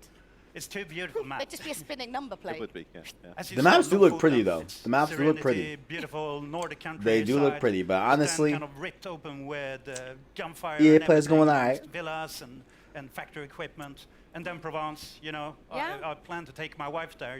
Pastilles on the square. Stop destroying places you want to take your family. It's Okay, weird. I'll take Ryan. Yeah, take him instead, and then go. But it's beautiful cobblestones. Lots of good flanking routes, and it's the smaller maps really allows you to master every inch of it. So it's really about knowing your battlefield.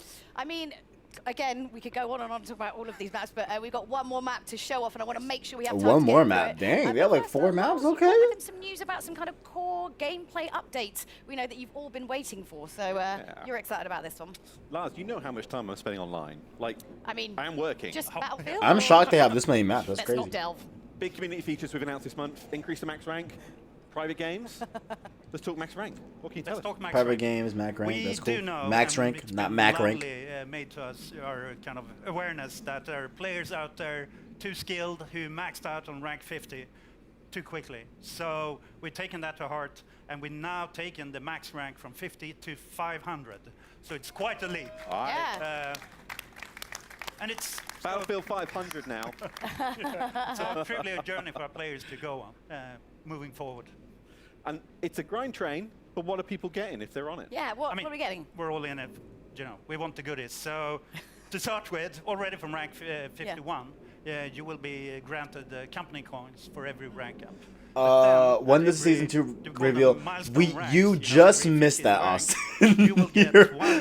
you're about 40 minutes and also a beautiful set late of dog tags. So for that lots of specifically. ways So of showing off your master, your they own revealed journey season 2 towards, about 40 minutes that ago. Unfortunately, I'm the sorry world about that, sir.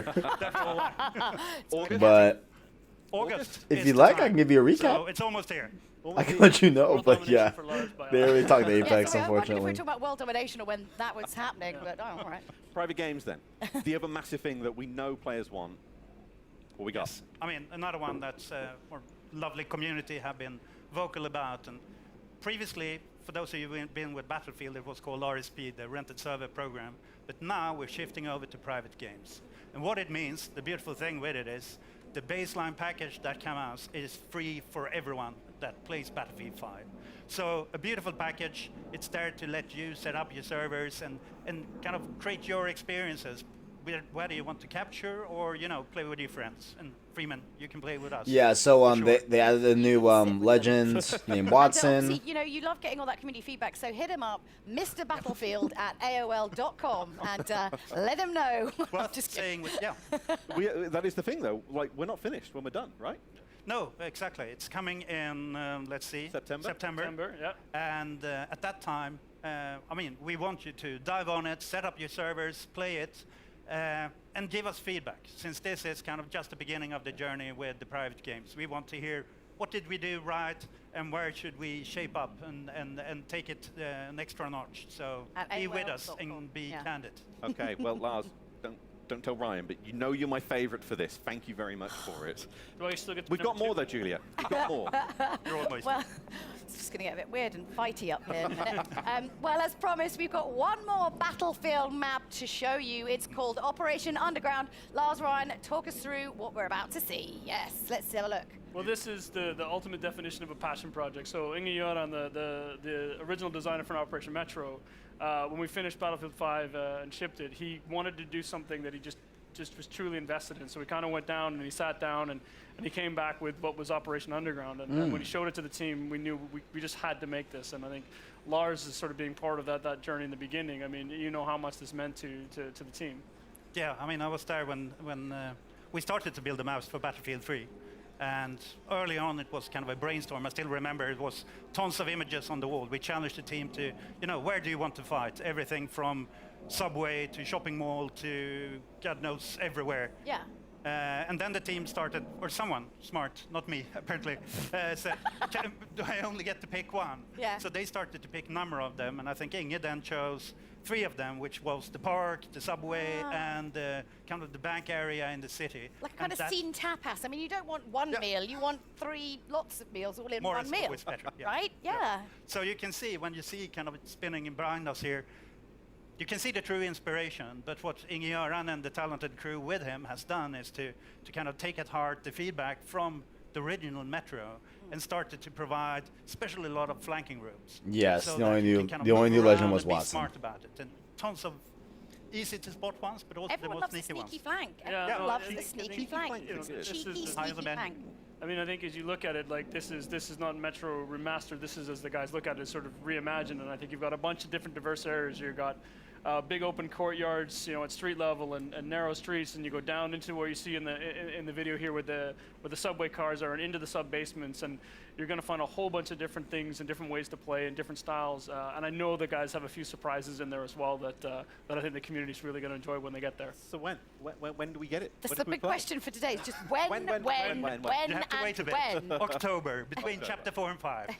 I think this is the one the team is really excited about as well. So, it's I know I can't wait for October. That's far out. I That's had a cracking far. time playing it in playtest. I'm so looking forward for everyone else getting to play it too, and everything else that's on these new maps. Oh yeah, Amazing but those aren't the only surprises. This is the problem. We've got too much to get through. Just like stop talking. We've got so many surprises for you.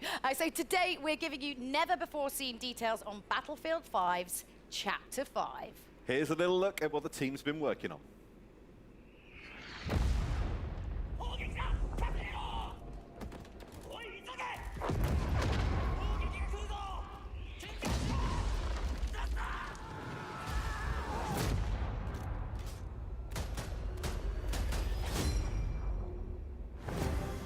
A timeless theater of war, a new vision. Prepare to deploy to the Pacific. The team at DICE are hard at work creating an iconic World War II experience, releasing this fall with Chapter 5 of Battlefield 5. As the US and Japan enter the fight, you'll clash across several battlefields, including a modern take on an absolute classic, Iwo Jima. That's cool. Since Battlefield began, the Pacific Theater has been part of its DNA. Now, we're crafting the ultimate reimagining of the conflict. By capturing real-life environments and using the power of Frostbite, we're bringing you the Pacific realized with today's capabilities and technology. Take part in the US invasions as their unstoppable forces charge inland towards unwavering Japanese defenses. Use new amphibious units to pummel the war-ridden shores, and an expanded arsenal to bring your squad to victory. We have a lot more to share about the Pacific and how it will evolve Battlefield 5 later in the year. Stay tuned. That's really cool. That's pretty cool. Okay, most importantly, you went on like a bunch of like research trips. Like, let's find out more about that. Oh, let's set the net one in Tahiti. Yeah. No, sorry. It's hard work. I know it's amazing how many people are willing to make that extra effort to go to Hawaii in January in Stockholm. So it's quite impressive. We really appreciate the team putting in that work. Oh yeah, taking one for the But team, obviously, definitely. I mean, this is the big new addition to Battlefield 5. So going back, new theater of war in the Pacific. I mean, this is a homecoming for Lars. I mean, not Iwo Jima itself, but the development of it. I remember my childhood. Where the beard come from? Yeah, 1,000 yards. Yeah. No, but jokes aside, it's having been with Battlefield all through the journey, it's really where it all started. Battlefield 1942, the Pacific Theater, and already when we started to talk about this game, the journey through the Second World War, everyone came up and kind of, when do we go to the Pacific? So this is the time. It feels like a homecoming. 1942, Battlefield 1943. We've been there before, but this is in a new way. And I think the great thing, I mean, we hear a lot from the community, and I know, we have these discussions. You've got, where are my U.S. forces? Where's my Japanese army? And getting to sit here in LA today and tell everybody that it's coming, Chapter 5, you're going to get those things. You're going to see some familiar places like Iwo Jima. We've got 2 other maps coming with that, so 3 maps coming with the initial package of the Pacific in Chapter 5. Some ones I think people are going to be really happy with what they're going to see, and I just say, and some that you can hear from the ping in the trailer. Some iconic weapons and things as well. My Garand, it's coming, right? Yes.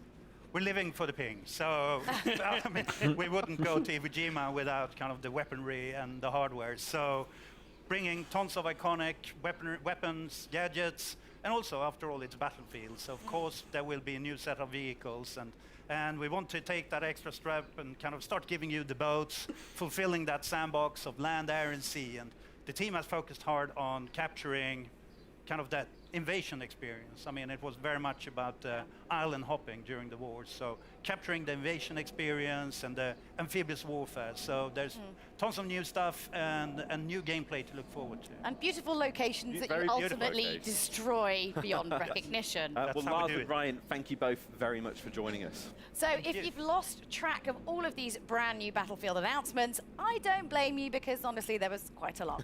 So do you want to give us a little bit of a recap there, Freeman? I'll leave that on your capable shoulders. Okay, I'm back up the balcony if they... Yeah, go on, get up there. Right, okay. Okay, we've got a load more multiplayer maps then coming in 2019. That starts with Al Sundan on June 27th, followed by Marita in July. We're bringing a brand new Theatre of War to Battlefield 5, the Pacific.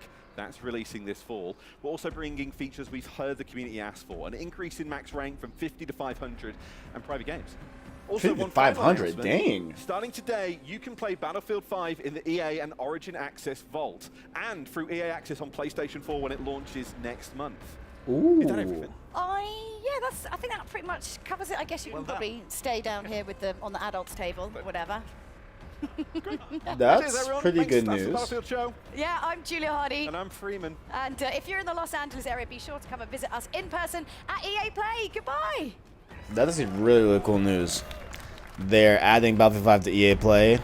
No, it's not. EA Access. That subscription service. And that was the Battlefield section of the EA Play event. Ladies and gentlemen, just wanted to let you all know, watching right now live on the stream, thank you for watching and supporting PlayStation Source. But we are giving it right back to you all with that support. So down below in the description, you can find the steps you need in order to enter into our giveaway to win either $20 or $25 worth of PSN codes. All you gotta do is be subscribed to the channel, PlayStation Source. Follow us on Twitter at PSSourceVids, as well as be active in the chat. And follow our Discord link in the description, where you can find our Discord link down there. You can definitely go join that Discord and, you know, converse with us, all that good stuff. So definitely go check out all those links, and hope you guys win. And I just figured, yeah, just giving it back to you all. Now, I am still thinking, which card am I giving away on this stream? Am I giving away the $20? The $25? Which one? Which one? I don't know. I don't know yet. We'll see. We'll see. We'll see. I'm not 100% sure yet. But also, this is not the only stream we're doing for E3 2019. We have a ton of streams. I have the schedule up right now. You can check out that schedule. So today we're going through EA. You know, as of June 8th on Saturday. And then tomorrow we have Xbox at 12:30 p.m. and Bethesda at 5 p.m. Pacific time. And I have different conversions of the Eastern, you know, times up there on those. And then on Monday we have Ubisoft, the Kind of Indie Game Showcase, and Square Enix on Monday, as well as we're going to wrap up our E3 2019 schedule with Nintendo on Tuesday. So that is the breakdown for our E3 coverage. Hope you guys join me for those streams as well. And I'll be giving away $20 to $25 in PSN each conference you see on screen. Each and every conference is getting a giveaway. So definitely be hyped for that. Definitely should be. And the stream is buffering right now. Huh. I'm going to refresh. Oh, wait. Looks like it came back. Oh wait, they're talking Battlefront. We need to put this up. Delivering a new way to play PvP supremacy. It's a mode where you capture command posts and take out capital ships. And our community. They're talking Battlefront, boys. It's growing every month. Yeah, that's what you were telling me yesterday during rehearsals, right? Is the fact that the community is getting bigger, right? They're responding to the changes, and you're listening to them. Yeah. No, this is the perfect time to join. It's, you know, like, our subreddit is full of love, and it's just a joy. This entire has been pretty trash. So yeah, honestly, guys, no lie, this has been a very slog conference, if I may. Community that will be delivering for this month Capital Supremacy is coming to the planet of Naboo, the city of Theed, so urban Like, combat is this has finally, been a very getting drag the conference. experience in No that mode, and we're also lie. introducing 2 new No lie. reinforcements I do want to to get the food, though. I Separatist kind of want to Troika, go real which quick we've and been get food. teasing for a You know long what? while, I'm so going to do now that. All right, something guys. that I swear to God, I'll be right back. to combat that, for Make sure to go enter the giveaway. Do what you need to do to get that giveaway. I'm going to go warm my food. I'll be back before the EA Sports thing starts. I'll be just back in like 2 minutes. I'll be right back. You also announced some new skins. What are those? Yeah, so new appearances are coming. A couple of new clone battalions, and headlined by the General Skywalker appearance for Anakin, the famous outfit that he wore during the early days of the Clone Wars in the TV show. And that's my thing, Dennis. You talk about last EA Play starting to bring in more Clone Wars stuff. Right now, you're a year later, Still here. more Clone Wars. Why do you think people have such an attachment to Clone Wars?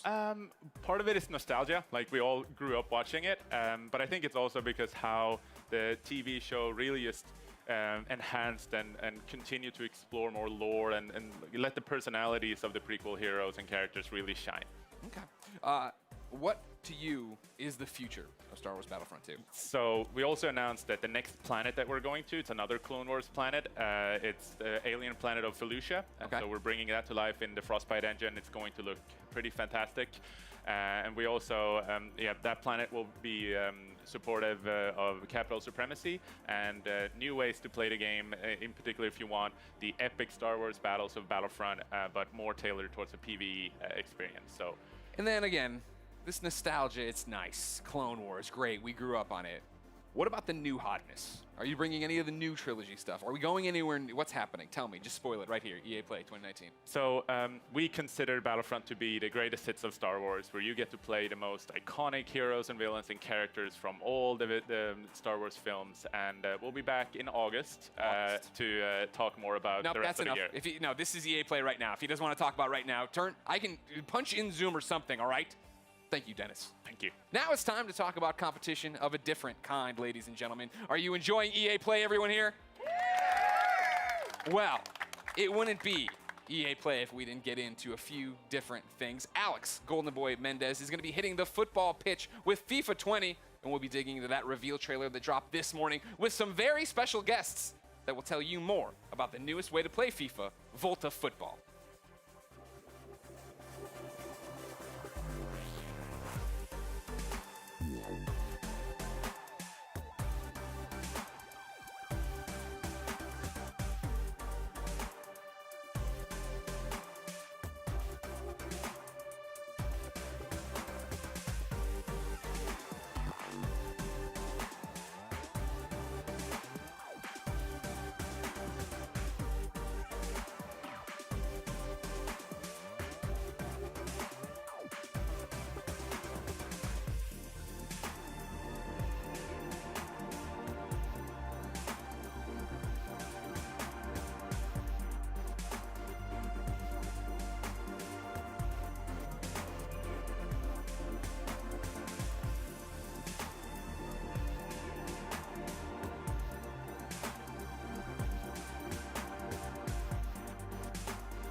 Flashing images. Ooh. Alright, y'all. Y'all been warned. Flashing images about to happen for FIFA. Y'all have been warned, alright? So. They said it. Not me.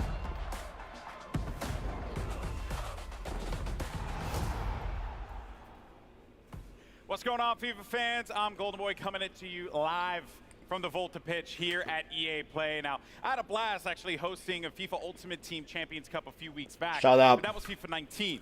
Ian, Don Vlogs and Games. I like the energy. Caught the brand new trailer that dropped this morning. You already know that Volta football is a new way to play, returning football to the street. FIFA to the streets. You like that? All right, now, for those of you who missed it, let's take a look. Give me a pass. Ha. Nice.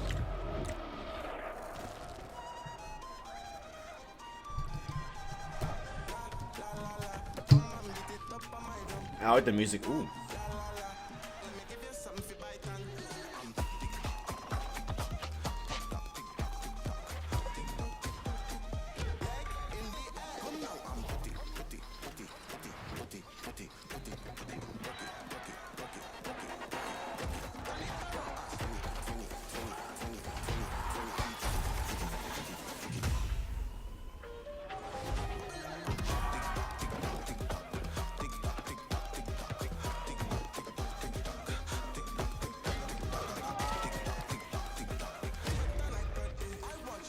So you FIFA fans, was this a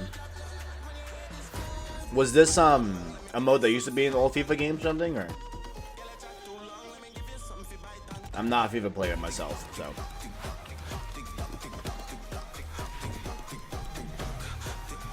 It's Landon. Shout out Landon. Shout out.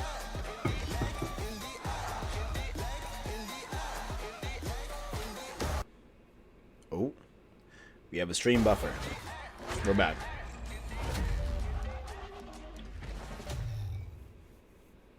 Now, in a bit, I'm going to be chatting with Sam Rivera, the lead producer at FIFA 20, about some of the new gameplay features that are going to be coming to FIFA 20. But first, we go across the pond. Last week, singer-songwriter and Fulham footballer FIFA Street, Grimes caught up with some special guests to give us the details on Volta football and the culture that inspired it. Check it out.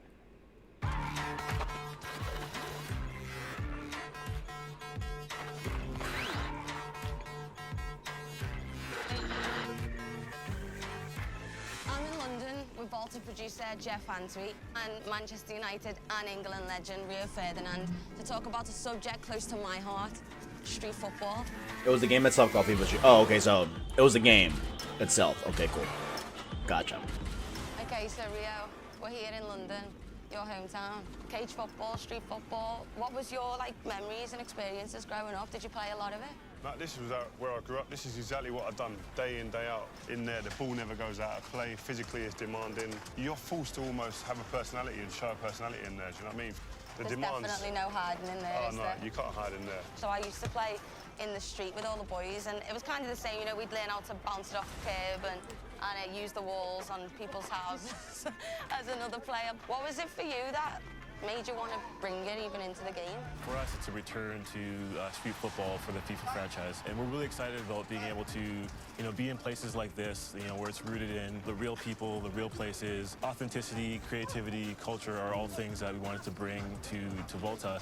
Look at that guy's footwork. Yeah, the footwork's it's amazing. That's what you can do in Volta, though. So that's part of the detail in the gameplay. So you can do all these mad tricks like this. Well, just being able to be really skillful with the ball at your feet. Whether it's a classic futsal drag, or being able to play it off the wall to yourself to beat your opponent, or flick it up over your head to create space for on goal. Can you use all of the players from the professional teams? Absolutely. So obviously, with it being FIFA, we want to make sure that authenticity is at the forefront. And so you can play with or against the real players, all the licensed players that we have, all the licensed clubs. I'm eating playing Chelsea versus it was like in this London cage. A gyro platter with rice and United versus Liverpool. Chicken and stuff like that. Greek food. It's physical and technical, it's mad. I've played on loads of different places. Where is there to play on the game? So obviously with Volta, it's the world's game, and there's so many locations that you and can some play pita with, bread from too. a rooftop And in some pita bread. Tokyo to a London cage like this, Very, very good. or even an underpass in Amsterdam. So we want to make sure that what we're building is real to the space, real to the people. Where's the craziest place you play football? I was actually in a camp in LA, and I played a bit of soccer there, I've never played it there before. The pitches are a lot nicer than when I grew up playing in Liverpool. What about you, Rio? Maybe in a favela in Brazil. I went to the World Cup in Brazil. My first one I did as a pundit. I managed to go into the favelas and have a little look. It was crazy, man. And amongst that was just like a pitch in the middle of it, in a cage. A bit like here, but it's just different setting. Right. What type of football were you playing? We played whoever was there.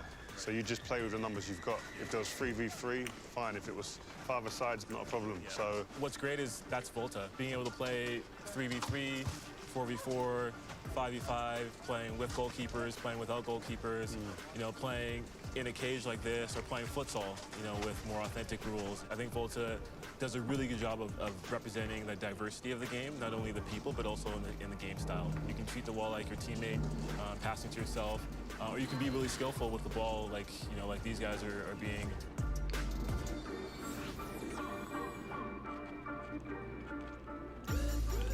Volta football is such a diverse game, and for millions of people around the world, streets is their stadium.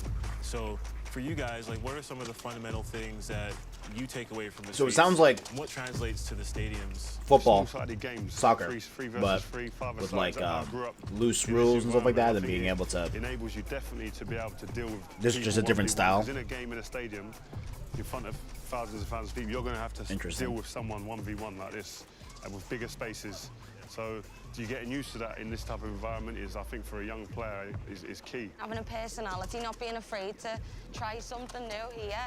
And obviously, you know, eventually you can go and put it onto the big stage. So I think this is like, yeah, you go and express yourself. I think definitely the word, that key word, express. If you can express yourself, you see the best in everyone. I think individually, as a team. You know, street football is, for a lot of people, it's foundational. And it translates to, you know, the stadiums. And for Volta, that's kind of how we built the gameplay experience. And so we're really excited about what we can, you know, represent, and being able to represent the flair and the style that you guys just talked about. I think a lot of people as well used to always associate like skills and flair without the end product. I think that's what's great about this game, is that end product's always king. What I really want to know is, can you create... Alan over here giving Absolutely, I think that's one of the giving the biggest truth in the innovations. chat, You bro. can play male or female, and they play with each other. This is kind of a So snooze that's an fest, but you know, we're here rocking When you it. go and We're play here. in there, You know. not everyone turns up in a pair of shorts, boots. Can we have like jeans, that cut downs that I've got, or you can have, you know, t-shirts and shorts, or you can have jeans and long sleeves. Again, a big thing for us is, you know, being able to establish the culture that is street football through clothing, through how you look, your personal style. You can have short hair, long hair. You can have tattoos, no tattoos. You can play with trainers. A lot of the time as well is like, it's not only you want to look good, you want to feel good, play good. In some of it's superstition, like it's all of that all in one. If you can get that into a game and transfer that and translate that into the cage, you got it made. That's a big part of Volta football, just being able to represent the people as they are. You know, we want it to be authentic, we want it to be diverse, you know, we want it to be cultural and creative, and a lot of that is... Yeah, this is a really, really long segment. I know it's only half an hour, but like this feels so long to me. Granted, I'm not a FIFA fan, so I get it, but... Jeff, thank you so much. Rio. Oh my God, it's over, pleasure. thank God. I can't wait to play Volta, so I'll see you in the cage. I mean, shout out to FIFA. Well, there you have it. Volta football, pretty cool Volta stuff there. Now, I football. can't wait to get my hands on it later this summer. But to talk to us about the exciting new gameplay updates and innovations that are going to be coming to FIFA 20, we have FIFA lead gameplay producer Sam Rivera here standing by. Sam, welcome. Thanks, Alex. It's great to Let's be give here. it up. Give it up for Sam. Thank you. Thank you. Yeah. All right. All right. Pleasure to have you here, my friend. Now, here's the deal. I knew this coming into this. When they asked me to do this gig, I was like, listen, this is going to be a tricky one, right? Because FIFA has a very passionate community. I know this. I experienced this firsthand when I hosted that FUT Champions Cup. And you and I, we talked a lot about how important it's been for you to engage with the audience, with the fans, with the community on FIFA 20's development. So why don't we dive into that? Tell me about that process and how the community played a role in making this game a reality for you all. Absolutely. Community feedback is a big deal for us. The combination of community feedback and football itself is what inspires us every year to keep innovating and to create the most authentic and fun experience we can. And we know we have a big community, so this year we actually talked to over 3,000 players, from pro players to new players, casual 3,000 players, hardcore players. And because we know this is a two-way conversation, we released an important pitch notes article at the end of May, where we explain a little bit more about how we approach community feedback.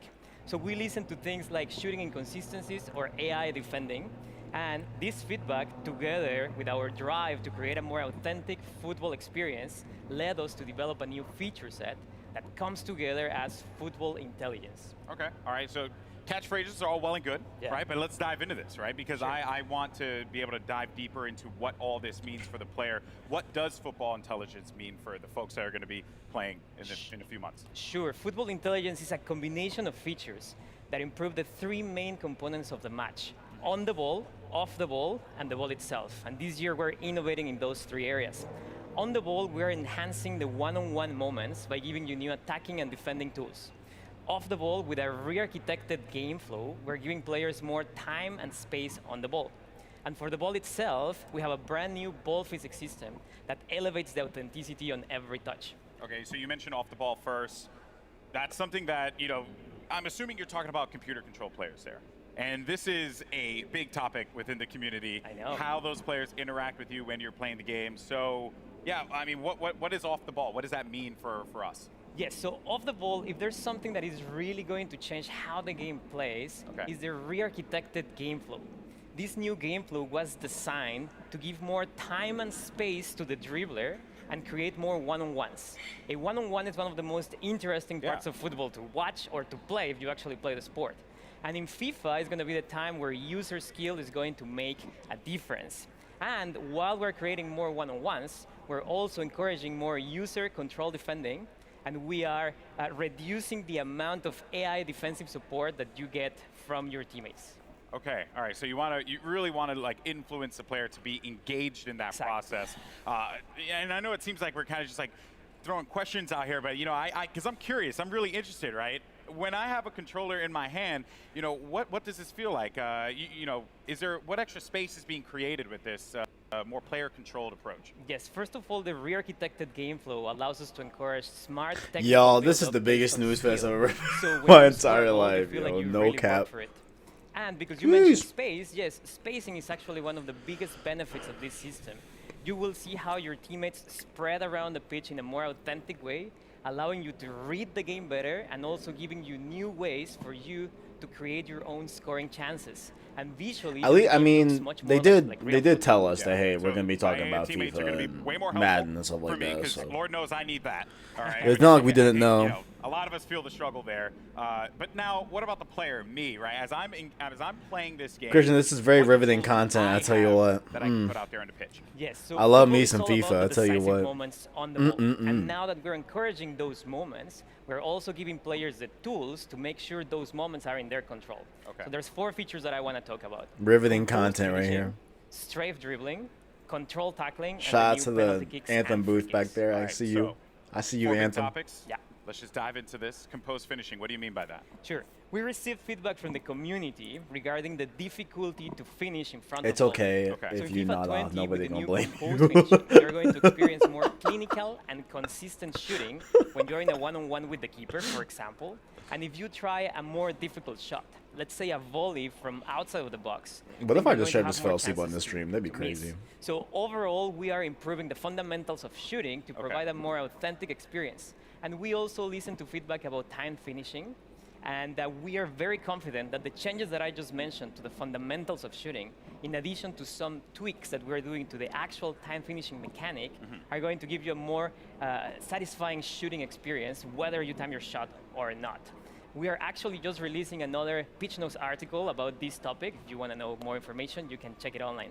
Okay, so a whole topic just on this Just on alone, which is very dedicated there. Now, you also mentioned another attacking tool, which was strafe dribbling.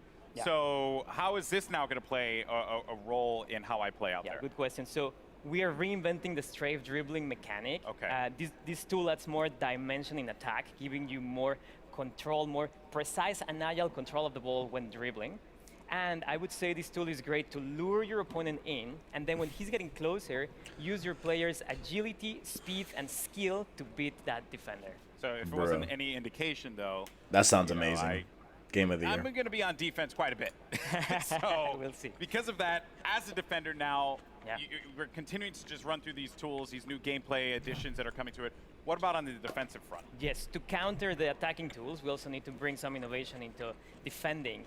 The new control tackling system, which uses the sophistication from the active touch system from last year, is going to improve your player's tackling ability to ensure you win possession back more often than ever when you tackle in the right context. Okay, and then the most intense. You right, my bad, bro. You right, moment Wyatt, my bad. In any game of FIFA, me and my Oh, boy shut Rob, up. we went.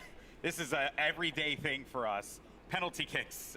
Yes. What changes are you making to penalty kicks? We have brand new penalty kicks and free kick systems. Okay. So first of all, the aiming mechanics are completely different and more accessible. But obviously, we're keeping some elements of skill in there to make sure there's enough depth in the mechanics for those that want to be masters on those systems. And for example, in free kicks, you're going to have full control of the spin that you apply to the ball, and that's going to create your trajectory. So you can do side spin, top spin, no spin, or a combination of them, and that's going to be based on how you swing your right stick. And then you will see the trajectory, so you can go around the wall, you can go over the wall, you can do a knuckle shot, for example. Ultimately, these systems are more, they're more fun, but you have more control, so that you feel like it's more rewarding. And you swing your right stick, and then you see the trajectory being created, and that's the cool part. So, you know, for like us FPS gamers out there, maybe that's something that I can actually be good at, you know, Yeah, like exactly hit with the right stick. That's awesome. All right, so on the ball, talked off the ball, but the ball. That is the most essential part of the beautiful game. So what's new with the ball? We have a brand new ball physics system, and the ball is at the center of every match. And the innovation that we're bringing to the ball this year just gives you a more authentic experience in general. Yeah. So we rewrote how the ball behaves on every player contact, on every bounce, on every interaction, and how spin affects the trajectory of a shot, pass, or cross. So what you will see is more realistic player deflections, more realistic bounces, and if you do a shot, let's say a finesse shot, you will see maybe more curve. If you do a lace shot, you will see a dipping trajectory, a rising trajectory. There's more variety in general. So the entire FIFA experience feels fresh because of this new ball physics system. Trying to get that ball to bounce in fun ways is going to create some interesting moments, Exactly. especially for a lot of our top players out there. Now, I know that a lot of fans, I'm sure, are going to be very excited to try out these new features. And since you have the eyes and ears of a ton of FIFA fans right now, floor is yours. Anything else you want to say to this community? Yes, so the features that I just talked about are very important, but there are many other changes that we're doing in FIFA 20, and a lot of them are based on community feedback. One of them is pace. We know that sometimes slower defenders can catch up with faster dribblers, so we're tweaking pace in FIFA 20. It doesn't mean that the entire game is going to be based on player speed, but it just means that player physical attributes are going to be slightly more important. We're doing something very similar for strength. And finally, for those players that have mastered the skill moves, we're obviously tuning some of them. Let's say La Croqueta, we're adding new ones. Or if you like to chain multiple skill moves in a row, then you will get a more realistic outcome. We're working on those. So you're telling me that Tex can't like bust out like 3 elasticals at the same time? We'll see, but you will see new behaviors there. Tex will still find a way. Tex will still find a way. Well, thank you so much, man. I really appreciate it. Now, when can players get their hands on FIFA 20? So it's going to be September 27th. Okay. And there's some good news. If you have EA Access, you're subscribed to EA Access, you can get hands-on September 19th.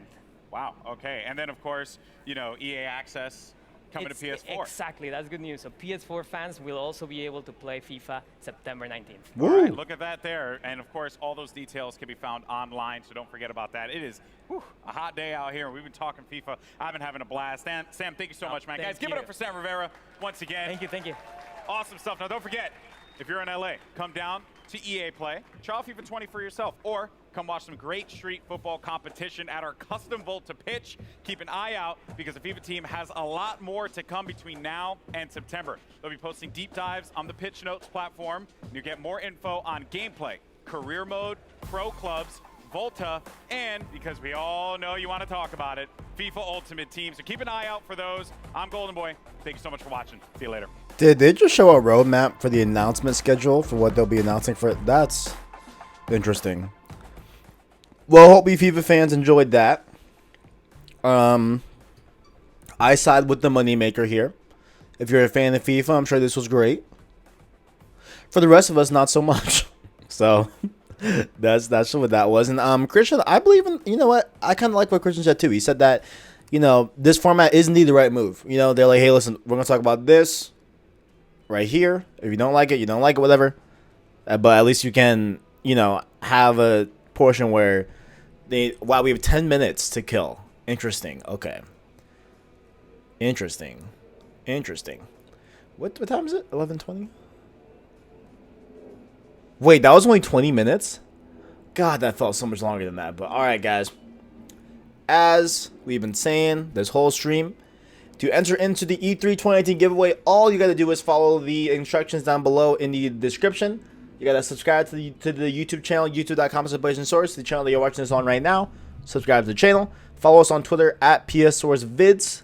Also follow our Discord. The link will be in the description, as well as just be active in the chat, and you have your shot at winning a PSN card.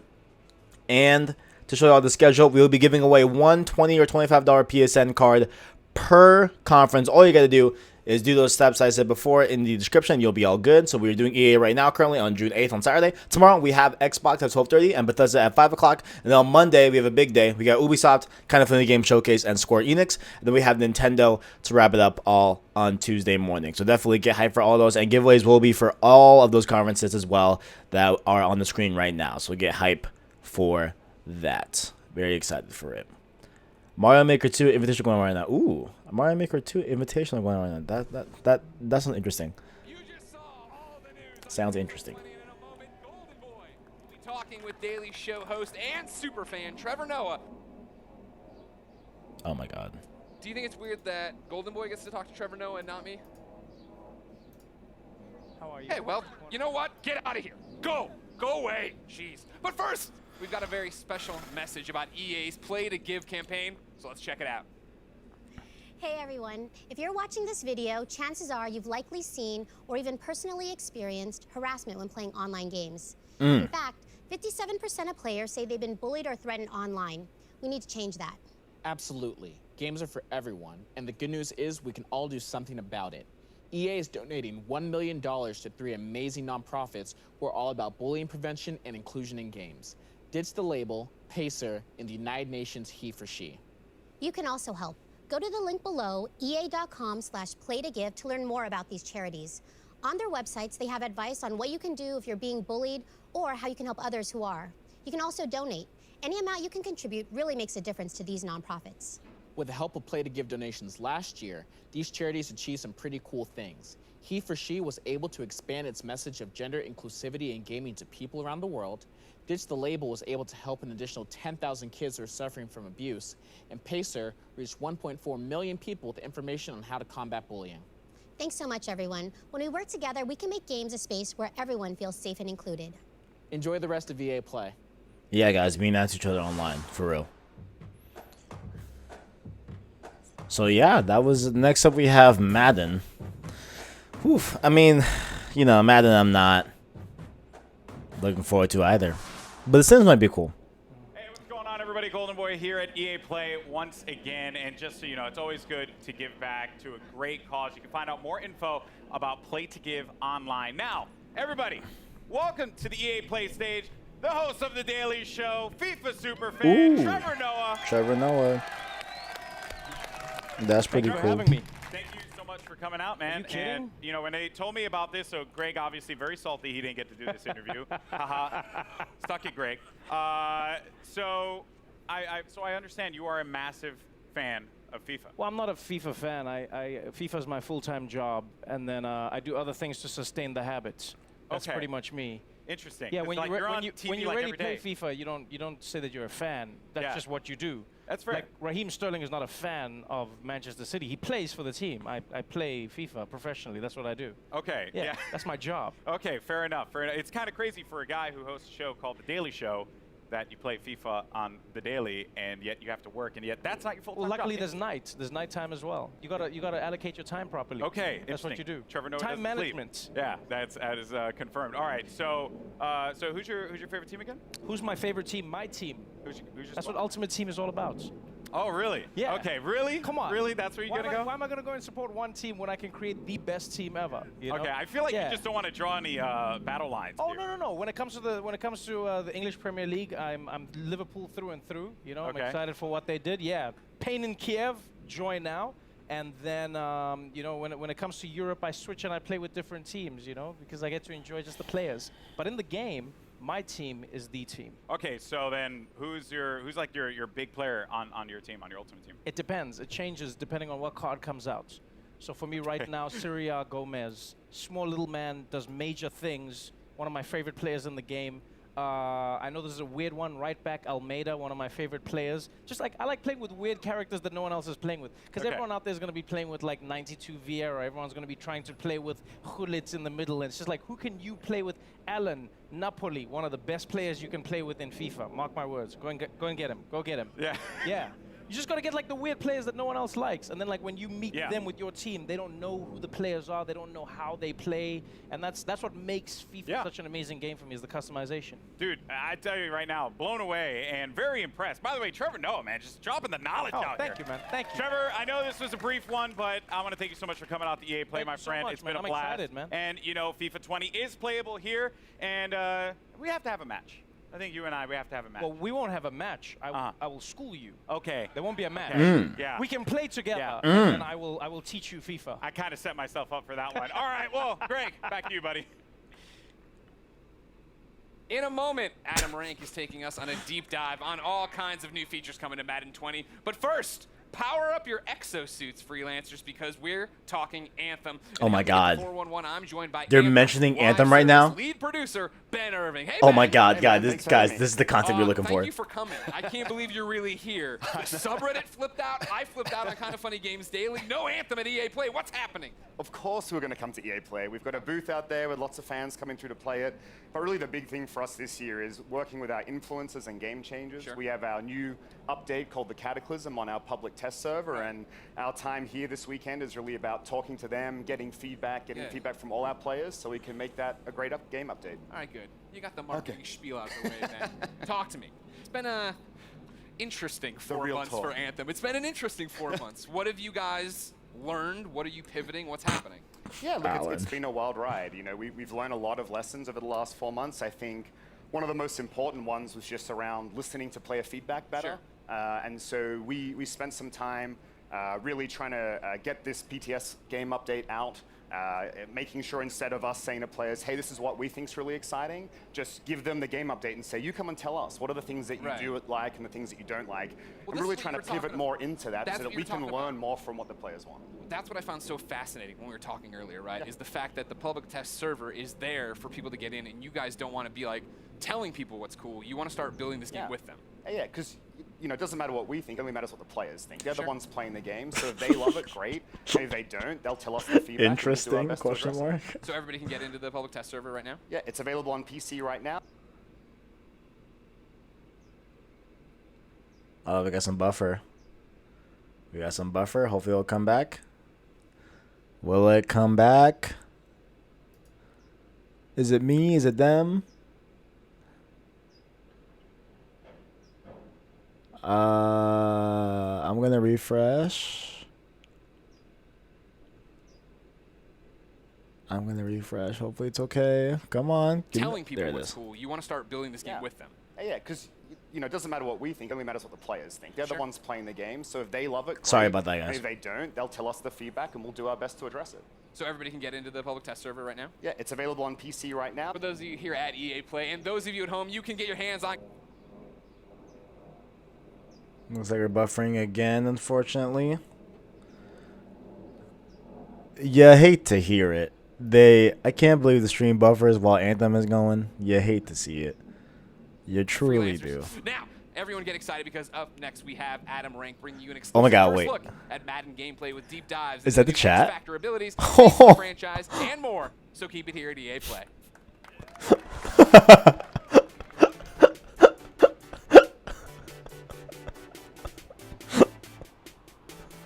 Yo, the chat is all F's in the chat. Y'all are wrong for this. Everyone in this is wrong for this right now. You hate to see this. Wow. These people here are mean.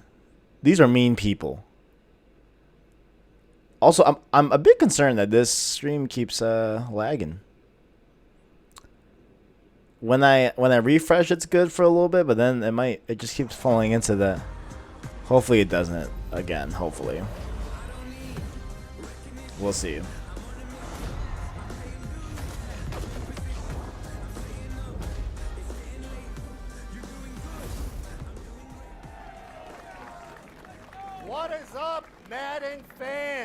am your host, Adam Rank. Nobody. One person applause break. I wanted a bigger pop than Trevor Noah, but that's okay. I'm still stoked to be here live from EA Play here in Los Angeles. Now, back at the NFL Draft, we revealed a ton of new features coming to Madden 20. Since then, we've been asking what you, the fans, want to see. Well, guess what? We've heard those results, and they were overwhelmingly clear. You guys want rank in the game. I'm in the game. Nope, I'm not in the game. I'm sorry. No, we got gameplay. We are going to give you actual gameplay. That's coming up in just a moment. We'll be bringing you your first look in Madden gameplay, the ones that you've been asking for. But right now up front, we're going to do a quick recap of 5 awesome new features coming to Madden 20 and show you even more details. Let's open things up with Face of the Franchise, the brand new career campaign that allows you to create a, you can pop for that, yeah, that's cool. It's a cool feature. You will be able to create a superstar quarterback, select one of 10 D1 schools, and compete in the college football playoffs. And speaking of superstar quarterbacks, we sat down with NFL MVP and Madden 20 cover athlete Patrick Mahomes to hear more about his superstar journey. I've always loved competing. And to me, you love to there's see no this. added pressure. There's no added expectations. That's stuff that I put on myself since I was a little kid. I feel like I'm just that same guy that's been putting in the time and the work my whole entire life. Now it's about pushing myself every single day to get better. It's about passion. I'm going out there having fun. You have to make sure that you're just evolving and never being satisfied with where you're at. Coming to the league, it seems like every single year there's some different guy that's just faster and stronger and bigger. And so you have to find different ways to get better, and those are the guys that find ways to win in the end. Every single year, from college to coming to the league, and as my career goes on, I just keep getting better and better at the approach from each play and recognize what you have to do to have success. The first time I ever ran out the tunnel in front of that crowd, it was a surreal feeling, and I'll never forget it. My expectation was to win the Super Bowl, and I fell just short of that. You use that stuff as motivation. This is just the beginning. Oh, wow, Patrick Mahomes. Give it up. He's amazing. He's an amazing quarterback. He's living the journey that you'll be taking on in Face of the Franchise. And joining me right now is Madden Community Manager Israel Cruz, a.k.a. Agent K, to give us a little bit more information on Face of the Franchise, as well as some of the other exciting features that are coming to the game. What are you doing? Hey, Adam, it's great to be, you look a little crispy up top. A little bit. And, me too, so I brought you one as a bald American, well. I appreciate kind you of doing that way, but, yeah, this I part. wear a 7 3/4, although there's a guy in a Khalil Mack jersey. Take off the Chiefs cap, put this on. Hey, there you go. Don't give away those secrets. You got to protect the noggin, man. Yeah. You got to protect It's good to see you, though. Hey, it's Thanks good for to see coming you too. Thank you so much. Over the last few weeks, we've been talking about Madden 20 on live streams, and it's been great. Our community has been really engaged, and we've been asking them questions. What do you want to see here at EA Play? Right. And this is the culmination. We took their feedback. We're going to talk a little bit about those things. And regarding Face of the Franchise, our players wanted to see an NFL draft experience, kind of like what's going on. Right. So you'll see on one of these screens right here, what's really great is you're going into the NFL draft sequence right here. You're in the green room. Your player's a little bit nervous, representing the Texas Longhorns, go Horns, and hasn't finished that cheeseburger right there. So it's still Los Angeles. The Rose Bowl from a couple of years ago, still looming large, though. So be cool with that. Well, listen, don't get mad at me. Just stop Vince Young. All right, so here's the thing. So this is all awesome. I love the detail there. Once you get drafted, you're now in franchise mode and all that stuff. And I hear the Pro Bowl is coming back too. What else should Madden fans know? Yeah, so it's really cool. The Pro Bowl is back in Madden 20. When you're going to go ahead and install the game, you're going to be able to play the Pro Bowl, get your hands on those superstar X Factors, play with them a little bit. But our franchise players are wanting to see more about the scenario engine, and we're going to show a little bit about that. Now, the scenario engine, what it does, it brings dynamic quests, kind of dynamic challenges into the game that help you improve your player and their ratings week to week. So that's pretty awesome. The Cardinals, hey! Earlier, people want to see more about gameplay, so we're going to go ahead and talk about gameplay Is there a blog where they can check all that stuff out too? Yes, there is. We've written quite a few blogs. We have Gridiron Notes, which you can go ahead and search the web. You'll find those. But we also have a franchise deep dive blog that details everything out coming to franchise in Madden 20. Okay, for all the play callers and armchair coaches, what else can they look forward to? You know,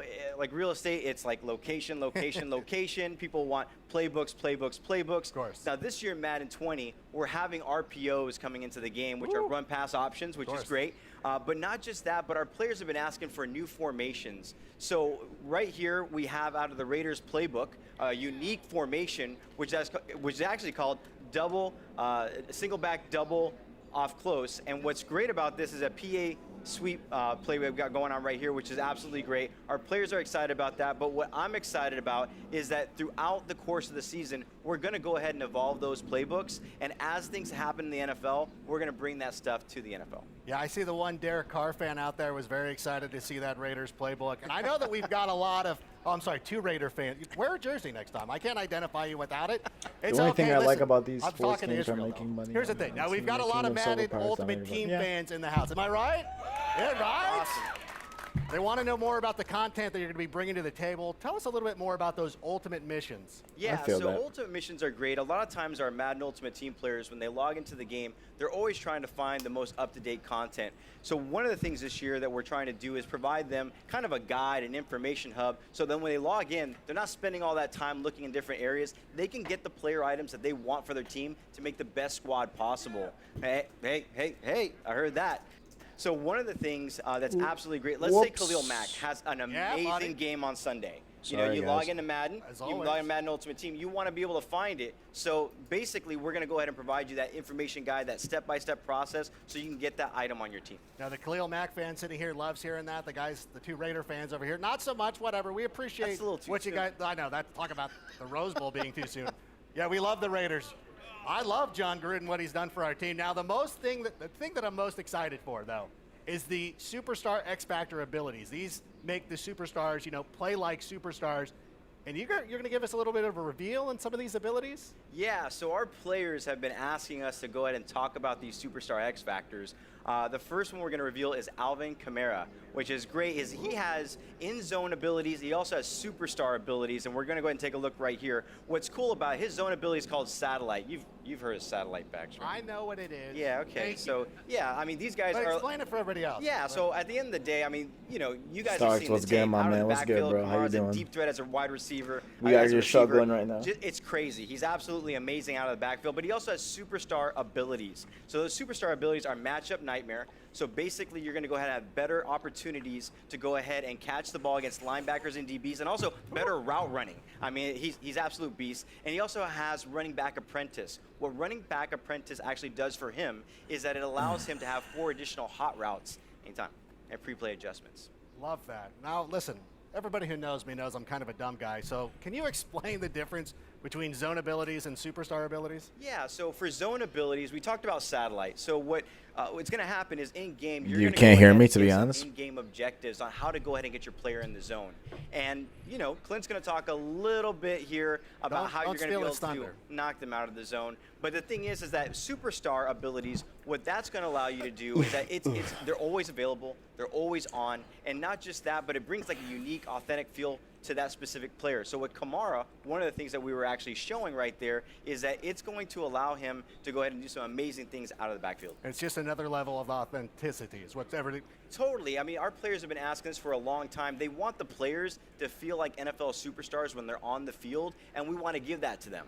Okay, now to help us get even more down and dirty and some of those details on X Factor abilities, I want everybody right now, this is serious, put your hands together, because joining us here on the stage here in just a moment is one of the best wide receivers on the planet from the Pittsburgh Steelers, from the University of Southern California, a hardcore Madden fan. Ladies and gentlemen, all the way in the back, give it up for Juju Smith-Schuster. Ooh, Juju? Hey, that's lit. Okay. Shout out Juju.